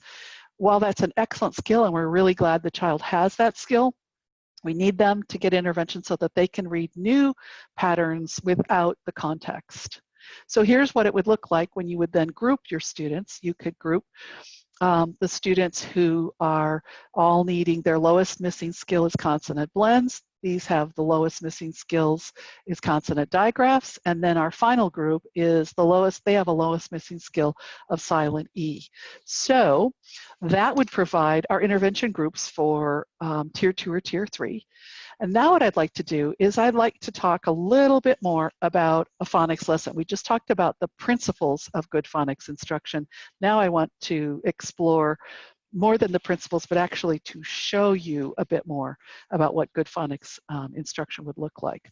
So I'm going to first just show you the big picture of a phonics lesson that we think has all the steps that are very wise. I mentioned earlier in this session that I was working on some phonics lessons, and we are putting a phonological awareness warm-up right at the beginning of every single one of the lessons. It's just 2 minutes long. Phonological awareness is a great thing to use at the beginning as a review. You can also review words that were taught with a prior phonics pattern. You can review high frequency words. So there's plenty of things you can do. We really, really emphasize phonological awareness. Then you start your lesson with whatever it is your new pattern this week, and you teach it. Teach that as your new concept, introduce it, teach it, and then everything in the middle, all of those 4 boxes are about practicing the concept, and you're going to practice with reading and writing both because of that reading-writing connection. And as Louisa said this morning in her keynote, that writing and encoding helps to provide that mapping, that orthographic mapping, and that proficiency that's going to be so helpful for reading. So they reinforce each other. But you would start maybe with making sure that they can read words accurately that have the pattern. You would worry about fluency by actually embedding your fluency right in this section. So we don't wait until they're reading full passages to worry about fluency. We're going to do word reading, phrase reading, sentence reading fluency. Word building, very critical part. As Louisa emphasized, we like orthographic mapping. We call it sound spelling mapping. We do it with and without chips. Students write in Elkona boxes almost every day of a 5-day lesson. They write in Elkona boxes for at least a few words. And some of the time we do it with chip movement, where we move, and I'll show you phonics chips in a minute. We do word chains, which I modeled. They would come into this part of the lesson. And then we would do sentence dictation as well, as all part of that practicing that phonics concept. And then the transfer to text happens. We use decodable readers and think they are very important for phonics instruction. Decodable readers shouldn't be your whole day, but they're very important to actually practice what was just taught. So I'm going to move a little bit more now into phonics instruction, and I'm going to talk about the use of certain instructional strategies. So I want you to first look at this. There are 4 different views of the same pattern. I usually ask for a show of hands, but I'm going to, since I don't have that luxury right now, I will share with you what hands usually go up. the majority of the hands raised for number 4 as the one that's easiest for them to pick out the pattern. Number 1 is usually second, and then somewhere between 2 and 3. Now, the reason that number 4 is extremely helpful, you would agree, is because it has colors, and the colors are helping your eye see the pattern faster. And that, the use of colors can be very beneficial in teaching phonics. And so I'm going to talk about using a type of manipulatives that we really like, which are just round circular discs, but we use those with the colors being very specific and intentional rather than just kind of random grabbing, you know, any color just to move something into a box. So I'm going to talk about that. I'm going to also bridge from phonological awareness past the alphabetic principle, which is embedded in here, but also right on to orthographic mapping. So orthographic mapping starts with phonological awareness in what I'm going to show you in a minute. So imagine that you're moving chips into the Elkonin boxes. You're all familiar with Elkonin boxes. Really the only thing that's different here is that we are assigning specific colors. In this case, blue represents consonants, red for short vowels. And we move from phonological to orthographic when we have the students write the letters below it. So that is the change to orthographic at that point. So in our approach, we assigned some colors to each major type of phonic concept or skill. And I mentioned that blue, I mentioned blue and red, but let me tell you that we also use orange for consonant digraphs, green for long vowels. We have 2 colors for vowel teams, whether they are predictable or unpredictable. Predictable would be something like a double E to spell a long E sound. When you see it in print, it's pretty much going to always be pronounced with that long E. And an unpredictable would be like EA, where you have a harder time knowing how to pronounce it just by seeing it. And we have 3 colors for the R control vowels, and that would be for the 3 spellings of plus R, AR, plus IR. So we've got 3 different R control vowel sounds with 5 spellings altogether. So you're probably familiar with phoneme grapheme mapping, also using what we call Elkonin boxes. And what I'd like to do is I'd like to show you that we have a way of doing this in a very much of a consistent routine. And we always say the word and we ask the student to finger stretch it with us. Then we count the sounds, we draw around the boxes, or sometimes we dot in a corner or do anything that, you know, just tap in a box to recognize how many boxes we're going to need. And then you begin, you pull your sounds down and then you write the word. So let me model that. If you were using the word wig and you were my students, I would say the word with me, and you would say wig. And then I would say, let's finger stretch it. W, I, g. How many sounds? 3. How many boxes do I need? 3. I'm going to draw around those 3 boxes because that will remind me that I don't really have any sounds that are going to be in those other boxes because these are sound boxes, not letter boxes. So now I'm going to pull my chips down. I mentioned blue is consonant, red is short vowel. So I'm going to say this first sound is W. Let's pull it down. The next sound is I. The last sound is G. The 3 sounds are W, I, G. Sometimes I'll substitute the middle vowel or whatever's the focus pattern with what I call spelling chip instead of the sound chip. And then I would say to students, how do you spell the W sound? W. How do you spell the I sound? That's kind of a dead giveaway. How do you spell the G sound? There it is. So now we have gone from phonological to orthographic, and that is really, really good orthographic mapping. There are a few other things to think about, like consonant digraphs. What are we going to do about that? Well, we need that orange chip because we're going to signal this is not your everyday normal consonant. This is a consonant digraph. It takes 2 letters to spell one sound, so those 2 both have to be in the same box. What about long vowel silent E? Kind of a tricky concept. It has a lot of things about it that are very easy and recognizable, but there's one thing you have to help students really see when they're first learning this, which is that it takes 2 letters to spell this sound too. It's just that they're not in the same box like CH or SH would be.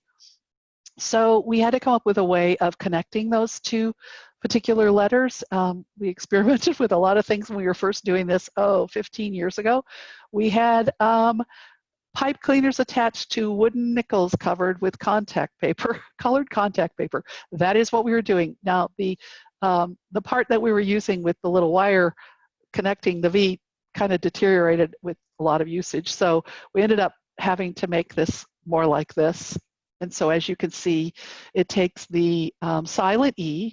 You will notice the student is reminded that silent E doesn't get to be in its own box because it doesn't make a sound. So this would be how you would map, for example, the word lake. So how would I show that? I would write it. I would have the students write it this way and put what we call the V gesture. This is also what they do to show you it's a silent E. We have a gesture for it when we're in whole class. All right, so that was a lot about teaching a concept. That is how you would introduce it, you would teach it. We like to use the chips just to embed that colors for kids, that really helps them find and see that pattern. But one of the best things you can do when you're first teaching a phonics concept is to ask students to practice sorting words. And so one of the steps we give them is we give them word cards where we use a very tight contrast pairs approach. This will force students who have already learned the short I sound to look for what's different between the word fine and fin, and of course it is that silent E. And then we would emphasize those two different gestures. Okay, this is your silent E gesture, this is your closed syllable gesture. And again, the word chain that I talked about earlier, here it is, and you can see how good this is for, again, that orthographic mapping. In this case, we went from Tim to time to dime, and we didn't go back. This is dine. We didn't do dime to dim, which we could have and would probably have been a little stronger. Oh, I noticed that the graphic is not quite the same as the wording, the text, which it should be dim as the last one. So now we get to sentence dictation, and we like to use words or sentences that are packed full of the concept. So if this is still a long I silent E lesson, you can see that first sentence has likes, like, ride, and bike. 3 of the 5 words have the concept. Now slim is a really nice contrast word. So we'll dictate the sentence aloud to the students. They'll write it. We have them repeat the sentence back, and then we'll have them, we can even, prompt them again if they need to remember the words of the order of the sentence, but don't show it to them in print. They're going to be writing the sentence out. And then we will have the teacher show a whiteboard with the correct sentence written. And we ask the students to look at their copy and dot under each I. So if, for example, they look at the S, the teacher would say, is your S capitalized? Okay, after bikes, do you have a period? So we're both handling the sound spelling correspondence there, but also the punctuation at the same time. So Dr. George Holgerson reminding us so much about the need to be fluent with a lot of words, and that really good readers actually recognize a huge percentage of the words, nearly all, effortlessly by sight the first time they see it. They don't have to decode it, they know it. They actually know the meaning in most cases, but this is mostly talking about the recognition part of it. But we believe it's very important not to jump from just showing kids words to all of a sudden, boom, now you get a passage. And what we want to do is build them up to that. So we're going to have a word level grid, fluency grid, a phrase fluency grid. You could also have a sentence fluency grid. We do time it. That's what's on the right, is we do time those so students have a goal and they understand what they're trying to read for a little bit of fluency. You can also think about fluency at reading syllables and develop that fluency based on helping the students to learn how to deal with the syllable division rules, as well as what kind of syllable is this. So we teach them a way to very quickly look for the vowel sounds. In this case, there are 2. Look between them. How many consonants are there? In this case, there are 2. I divide right between them. What is the first syllable? Closed, sim. What is the last syllable? Closed, dap. Put it together, sim dap. And if you want, there is a video of this on our website This is what it looks like, where you've laid out graphically all the steps for the teacher.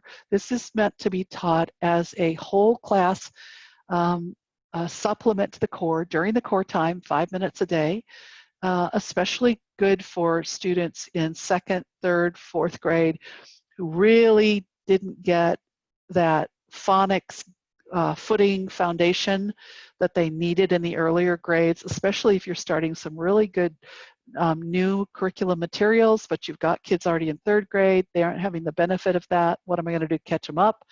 This is the kind of thing you can consider doing to catch up students who have gotten to that grade level without it. So learning to transfer what I've learned in isolation to being able to apply that skill in text is a little bit sometimes not explicit enough for students, and so we have a process that we developed. Louisa Moats asked if she could provide that as part of letters with our permission. We gave her the permission to be able to share this process. It is what we call our transfer to text process, and the very first thing the students do is to just highlight the skill words. They go and find them, count them only to make sure they didn't miss one. Then they read only the highlighted skill words or pattern words. Finally, they read the whole passage then with those skill words highlighted, and then we substitute out a clean copy of the passage, and the students read the passage now without anything highlighted.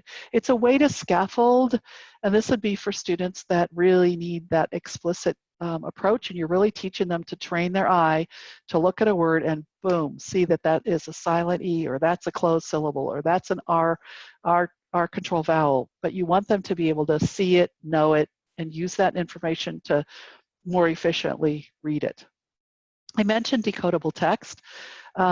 Seidenberg actually talks in his book, Language at the Speed of Sight, about how important decodable text is. It allows the students to practice those phonics patterns that you've just taught, and it transitions them from seeing the pattern in isolation to seeing it in text. And often, if you just give them an authentic text when you've just taught long vowel silent E, there might not be enough long vowel silent E words in that passage. There might also be patterns that are way above that in the continuum or the sequence, and the student is spending so much time struggling to try to figure out and decode words that he doesn't know that he's not getting to practice applying long vowel silent E in greater, longer pieces of text. So I know a lot of people like to have decodable text that has images or illustrations on it, and we don't object to that.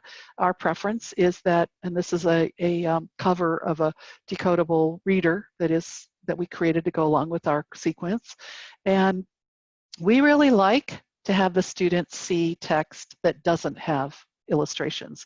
Illustrations are fine, but you don't want the child to be given the cue by the fact that there's an illustration that his eyes ought to go to that illustration to figure out if he can't figure out a word. You don't want their eyes going to the illustration. You want their eyes staying with the text at the word that they can't figure out, because they're never going to learn it if they don't go left to right and study the internal part of that word. They don't start looking for cues all around the rest of the text. It's not, you're not doing a guessing game here. We're learning to decode the words. And so we really believe it's important to have good decodable text that's well written, but also that doesn't have pictures. That's our personal preference. I know I'm a little bit of a fanatic about that. I don't object to pictures, believe me, and I love to have illustrations in children's books, but I don't want to send a signal that they should be looking at the pictures to figure out words that they don't know. All right, with that, I'm going to stop share and turn it back to Stephanie, and she's going to take us through the next topic, which is about progress monitoring. Susan, while I'm getting set up here, would you mind indulging a quick question to Absolutely. clarify something about your materials? Would you clarify the phonics chip kit and the phonics lesson library and differences there, and when one would be used or the other? The phonics chip kit and the phonics lesson library. So the phonics chip kit is used as just a little snapshot segment of teaching a whole phonics lesson. It's the part of the lesson where you're trying to develop that child's sensitivity to, oh, this word has a pattern and there are other words like it, and if I could just figure out the pattern and I could look for that, I could infer words that I haven't seen before. So the phonics chip kit is for a little teeny part about phonics instruction. The phonics lesson library is meant to be used with small group interventions for tier 2 and tier 3, and it's the whole shebang. So it has high frequency words, it has word chains, it has sentence dictation, it has passages that are written for it, it has comprehension questions at the end of reading a decodable passage. So one is one little piece of the phonics lesson, and the other one is the whole phonics lesson. Perfect. Thank you for that. I appreciate that. Thank you. So we've kind of come to the next step here in the outcomes-driven model. We've implemented some really high quality instruction for our students. And now at step 4, we can ask, is it working? So this is a real-time question. This is not, did it work? This is in the moment, is it working? This is what we talk about as progress monitoring. So I said at the beginning of the workshop that the 2 purposes of Acadience reading are universal screening and progress monitoring. And so we want to talk just a few minutes about progress monitoring and how it can be useful to you above and beyond what screening or diagnostic assessment can be useful for. Progress monitoring is really like the GPS for educators. It's the visual representation of where is the student starting, what's the destination you want to get the student to, what's the route you need to follow to get the student to that destination, and where are you? Where is the student in reference to that destination? It's just like a GPS in terms of the visual, same kind of feedback when you're traveling in your car. This is feedback for you as an instructor. So the important elements here are that you're seeing repeated measurement of the same skill. The difficulty level of the task stays the same. With Acadience reading, all 20 alternate forms for progress monitoring are controlled to be at the same level of difficulty, so that over time, the only thing that's changing is the student's skill. Difficulty of the task stays the same. What you want to see is the student's ability to perform that task to increase. That's what causes the line on the graph to go up, is if the student is learning the skill. Now, this is the student learning? It's in real time so that you can make a quick course correction. You can change the course that you're on, the path that you're following with that student if needed. If the student's not tracking towards the goal or destination, you need to stop and think about what you're doing, possibly make a change. So progress monitoring itself can be very helpful in increasing reading outcomes only if the instructor acts on the information. So it's not the data collection that causes the change to the reading skill. It's the teacher or instructor acting on the data. Okay, that's the important thing that I want you to keep in mind. Simply collecting the data points doesn't cause the student to learn to read. Repeatedly checking in with the same measurement doesn't cause the student to learn to read. It's the teacher using the information, reflecting on it. Does this mean I should keep doing what I'm doing, or should I make a change? That's what you'll see as so powerful in the reading research. So a couple of steps to planning for your progress monitoring and implementing it: making sure that the measure that you're using for progress monitoring matches the point of your instruction. So we've looked at an instructional sequence as we've been working throughout the day today. You saw it in this timeline graphic. You want to make sure you're going to the lowest skill in that left to right sequence that the student hasn't yet met the goal on. That's the point of your instruction. So even if you have an older student, a 3rd grade student, a 5th grade student, if they don't have phonemic awareness, that's where you're going to start your instruction. And then your progress monitoring is telling you, is your phonemic awareness instruction working? So you need a measure of phonemic awareness to do that progress monitoring with. You would choose PSF. in that case. Even though PSF isn't given for screening in 3rd grade and up, it may very well be the appropriate progress monitoring measure. There's more information about how to decide that out of grade level, so that below grade level point for instruction or the progress monitoring measure to use in a tool called Acadience Reading Survey. And you can find more information about that on the Acadience Learning website. The second piece to progress monitoring is setting your goal. Sometimes the benchmark goal out into the future is a really appropriate target for progress monitoring. In other cases, the benchmark goal either is too low, it's not ambitious enough, or the benchmark goal looks unrealistically high. So sometimes when we're setting up to do progress monitoring and we're trying to decide a goal to set in the future, we're looking out there at the benchmark goal and we're saying, yeah, I don't know. Maybe if Anita Archer is the person doing the intervention, maybe then they can make that much progress, but I'm not sure I can do it, right? Like, is it realistic to make that much growth across the school year? There's a tool in the Acadience data management system called Pathways of Progress that helps you answer that question about how realistic or typical is it for a student to go from point A to point B. And so you're seeing it demonstrated here on this progress monitoring graph as these colorful diagonal lines. In between this light green line and this dark green line, which is kind of tough to see, right in here, that's the range of progress that would be described as typical, because other students in the data system, not just from your school, but nationally, who started the year with the same level of skills that your student is starting with, that's where 60 out of 100 students ended the year. That's what gets described as typical growth or performance. And you can see it right at the beginning of the school year on a graph just like this. The range between the dark green and blue lines, kind of like right in here, is above typical growth. And above the blue line up here would represent well above typical growth. So a teacher can see all of that information at the beginning of the year. She can see this horizontal line is the end of year benchmark goal, and then she can make an informed choice. I want to set my goal for progress monitoring this student right at the benchmark goal, and that's going to represent above typical growth. Now I've charted the course. Now I know exactly the gap that the student needs to close. Now I can start addressing it with instruction. How frequently should I do progress monitoring? This is a very frequent question that we get.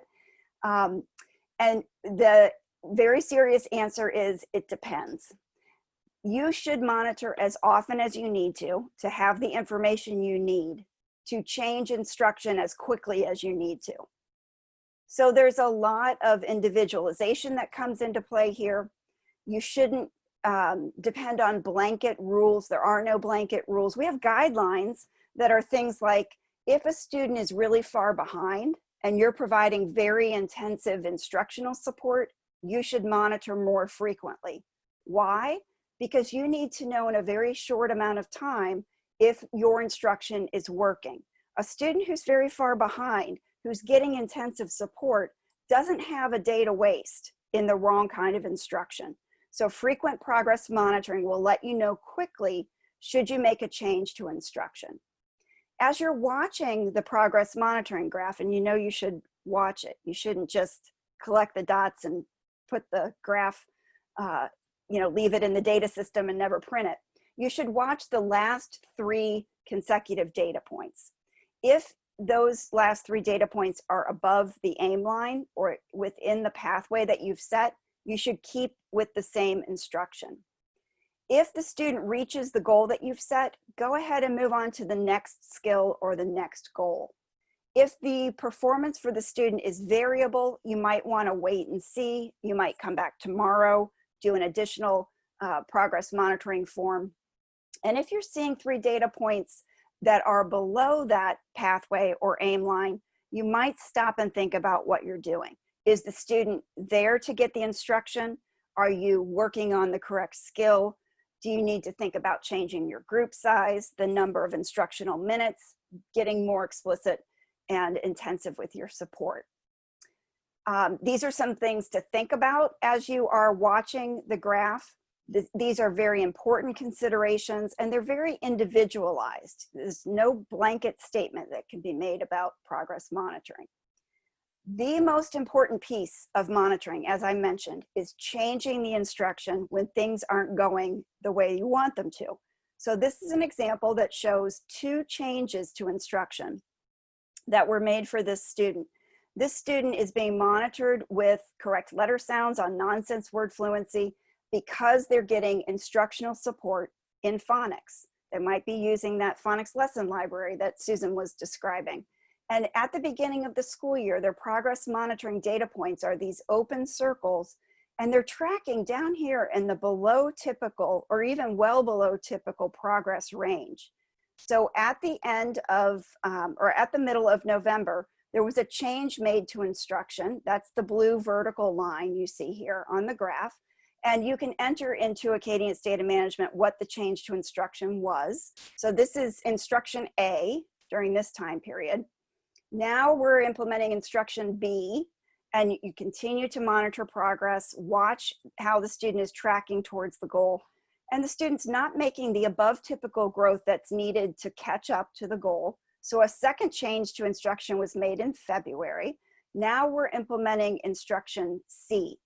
This is a really important aspect of progress monitoring. It's helping you make decisions not with a single point in time, not with one measurement like pre-test and post-test or end of year achievement testing. You're being able to make decisions with ongoing measurement. How's the student doing over time with these instructional conditions? So now I've got kind of a complete picture. What would I want for this student? What kind of instruction works for this student? This is our job as educators.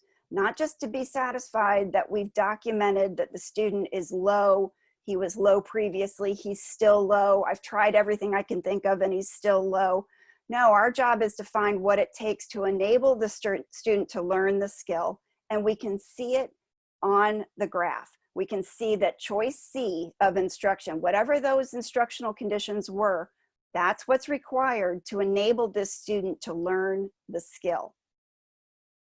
Now, if the student isn't growing in the way that you want to, here are some things that you can think about. You might need to get more explicit. Susan was describing this sequence in her phonics instruction, her phonics lesson, of the explicit model, the multiple practice opportunities that are prompted by the instructor, and then the independent practice. You might need to change the focus of your instruction. Maybe you've been working on reading comprehension, but now you see the student isn't growing. You find out, oh, he's not an accurate decoder. I really need to shift the focus of my intervention. You might need to meet with that student in small group more frequently. You might need to increase the dose, meeting with the student for a longer duration. You might need to increase the student's opportunities to practice, either with choral responding, partner work, or getting to a smaller group size would help you increase the opportunities to respond. So a few summary points to keep in mind about progress monitoring. This is designed to be the feedback loop to your instruction to help you know if you should keep continuing the instruction you've been providing because it's working, or if it's time to think about making a change.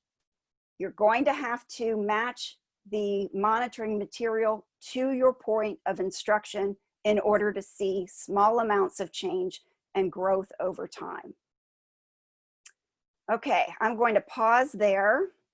And Karen, we may have some questions that have come in that we want to take a few minutes to address, or maybe as we're wrapping up here, people would have questions that they want to type in and ask to Susan and I. We certainly do have questions okay. come in. Good. So for the participants, some of your questions were answered throughout the presentation, and I tried to share those answers, those responses with you from Drs. Hall and Dr. Stollar personally. So some of the questions, ladies, that were not answered is they want to know where to get those chips, Dr. Hall. Well, you can always make chips. I'll start by that. Right. You can make your own chips, but if you're interested in purchasing them, we do have a product called the Phonics Chip Kit, and that's what I was showing. It is sold with a teacher's guide. It comes with a kit with like a tackle box, a plastic tackle box that you put all of the teacher and the student chips in. There are 8 student chips that are laminated, and then there are magnetic teacher chips that you demonstrate on a magnetic whiteboard so that you can show the students. So that's what it is. Thank you. Should we progress monitor at the instructional level, the grade level, or both? So we would recommend that you progress monitor at instructional level. You want to know if where you're instructing, the skill you're instructing is actually working for the student. In most cases, checking in 3 times a year at grade level is sufficient. If a student is working, let's say 2 or 3 grade levels below their assigned grade level, you're not going to see growth in grade level material in that kind of a scenario. So it's not really the best use of your time to progress monitor both at instructional level and at grade level. 3 times a year at grade level, that's what we do with universal screening, is sufficient in that kind of a scenario. So the frequent progress monitoring would typically be in the instructional, often below grade level material. Wonderful, thank you. Have you worked with older students with phonics, and if so, how are you navigating student motivation?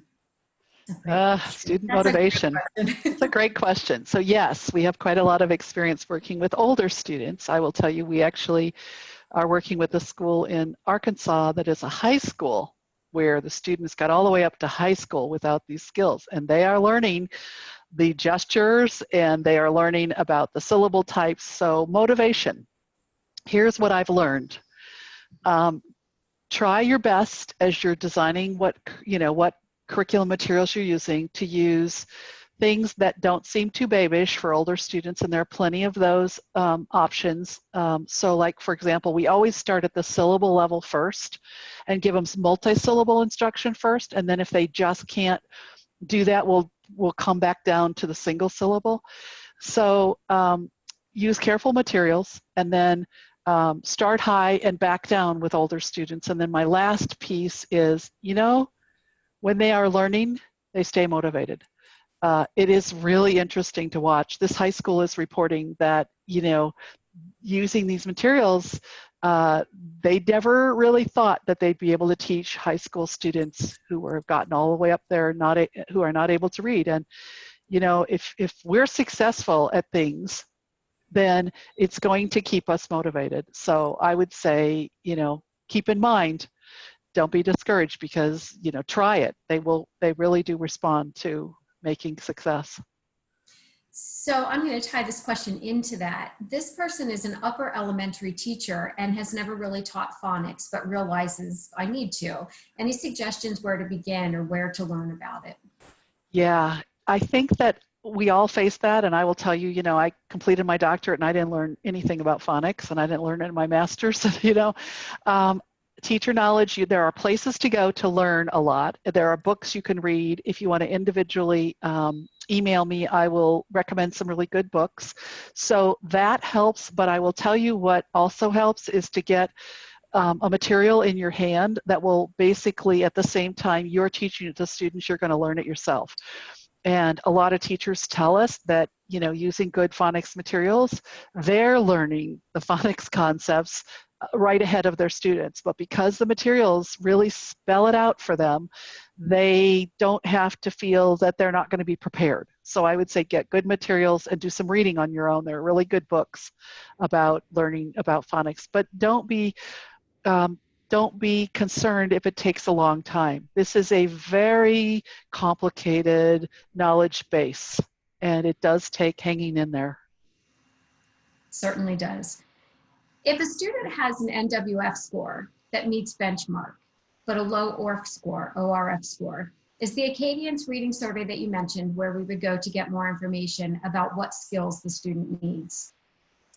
in that kind of a scenario where a student is at benchmark for both NWF scores, but their ORF accuracy score is below or well below benchmark, that's the scenario in which you need a diagnostic phonics assessment. So Acadience Reading has diagnostic assessment in all 5 of the essential early literacy skill areas. One of those is word reading and decoding. And it's going to take all of the phonics patterns and let you drop a pin, so to speak. Where is this student? Where is it breaking down? Which skills can the student do? Which patterns do they know and not know?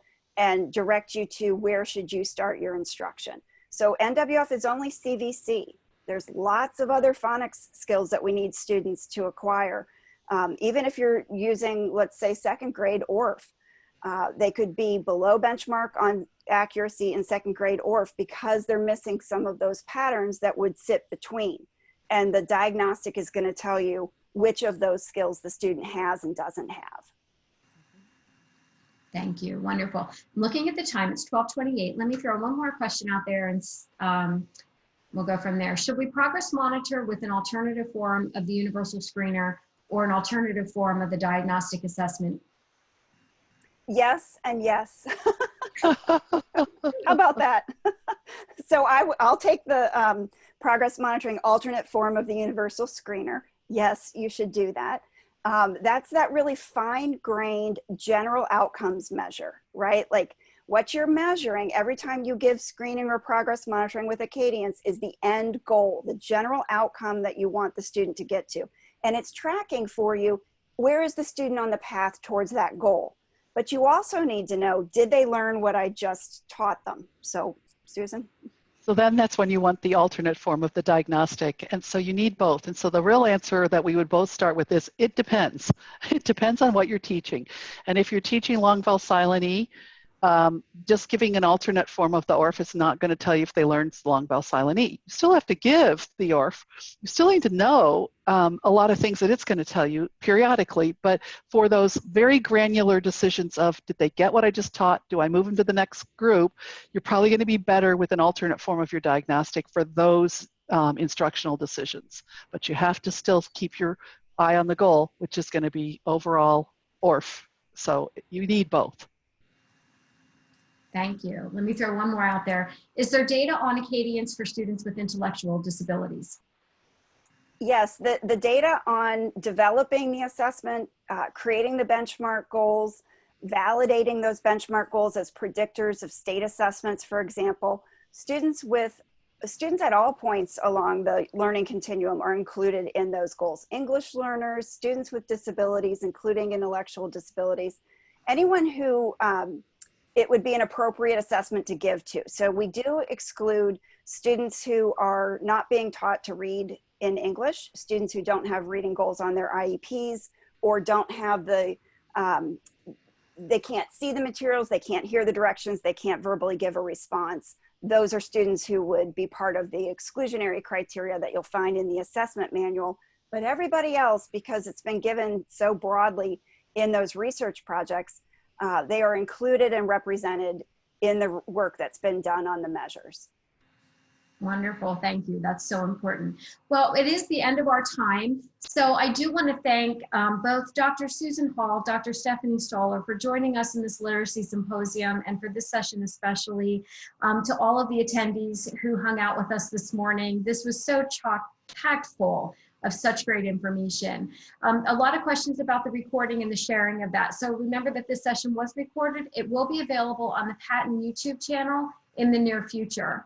The patent literacy team will also be creating supports aligned to the presentations included at the symposium.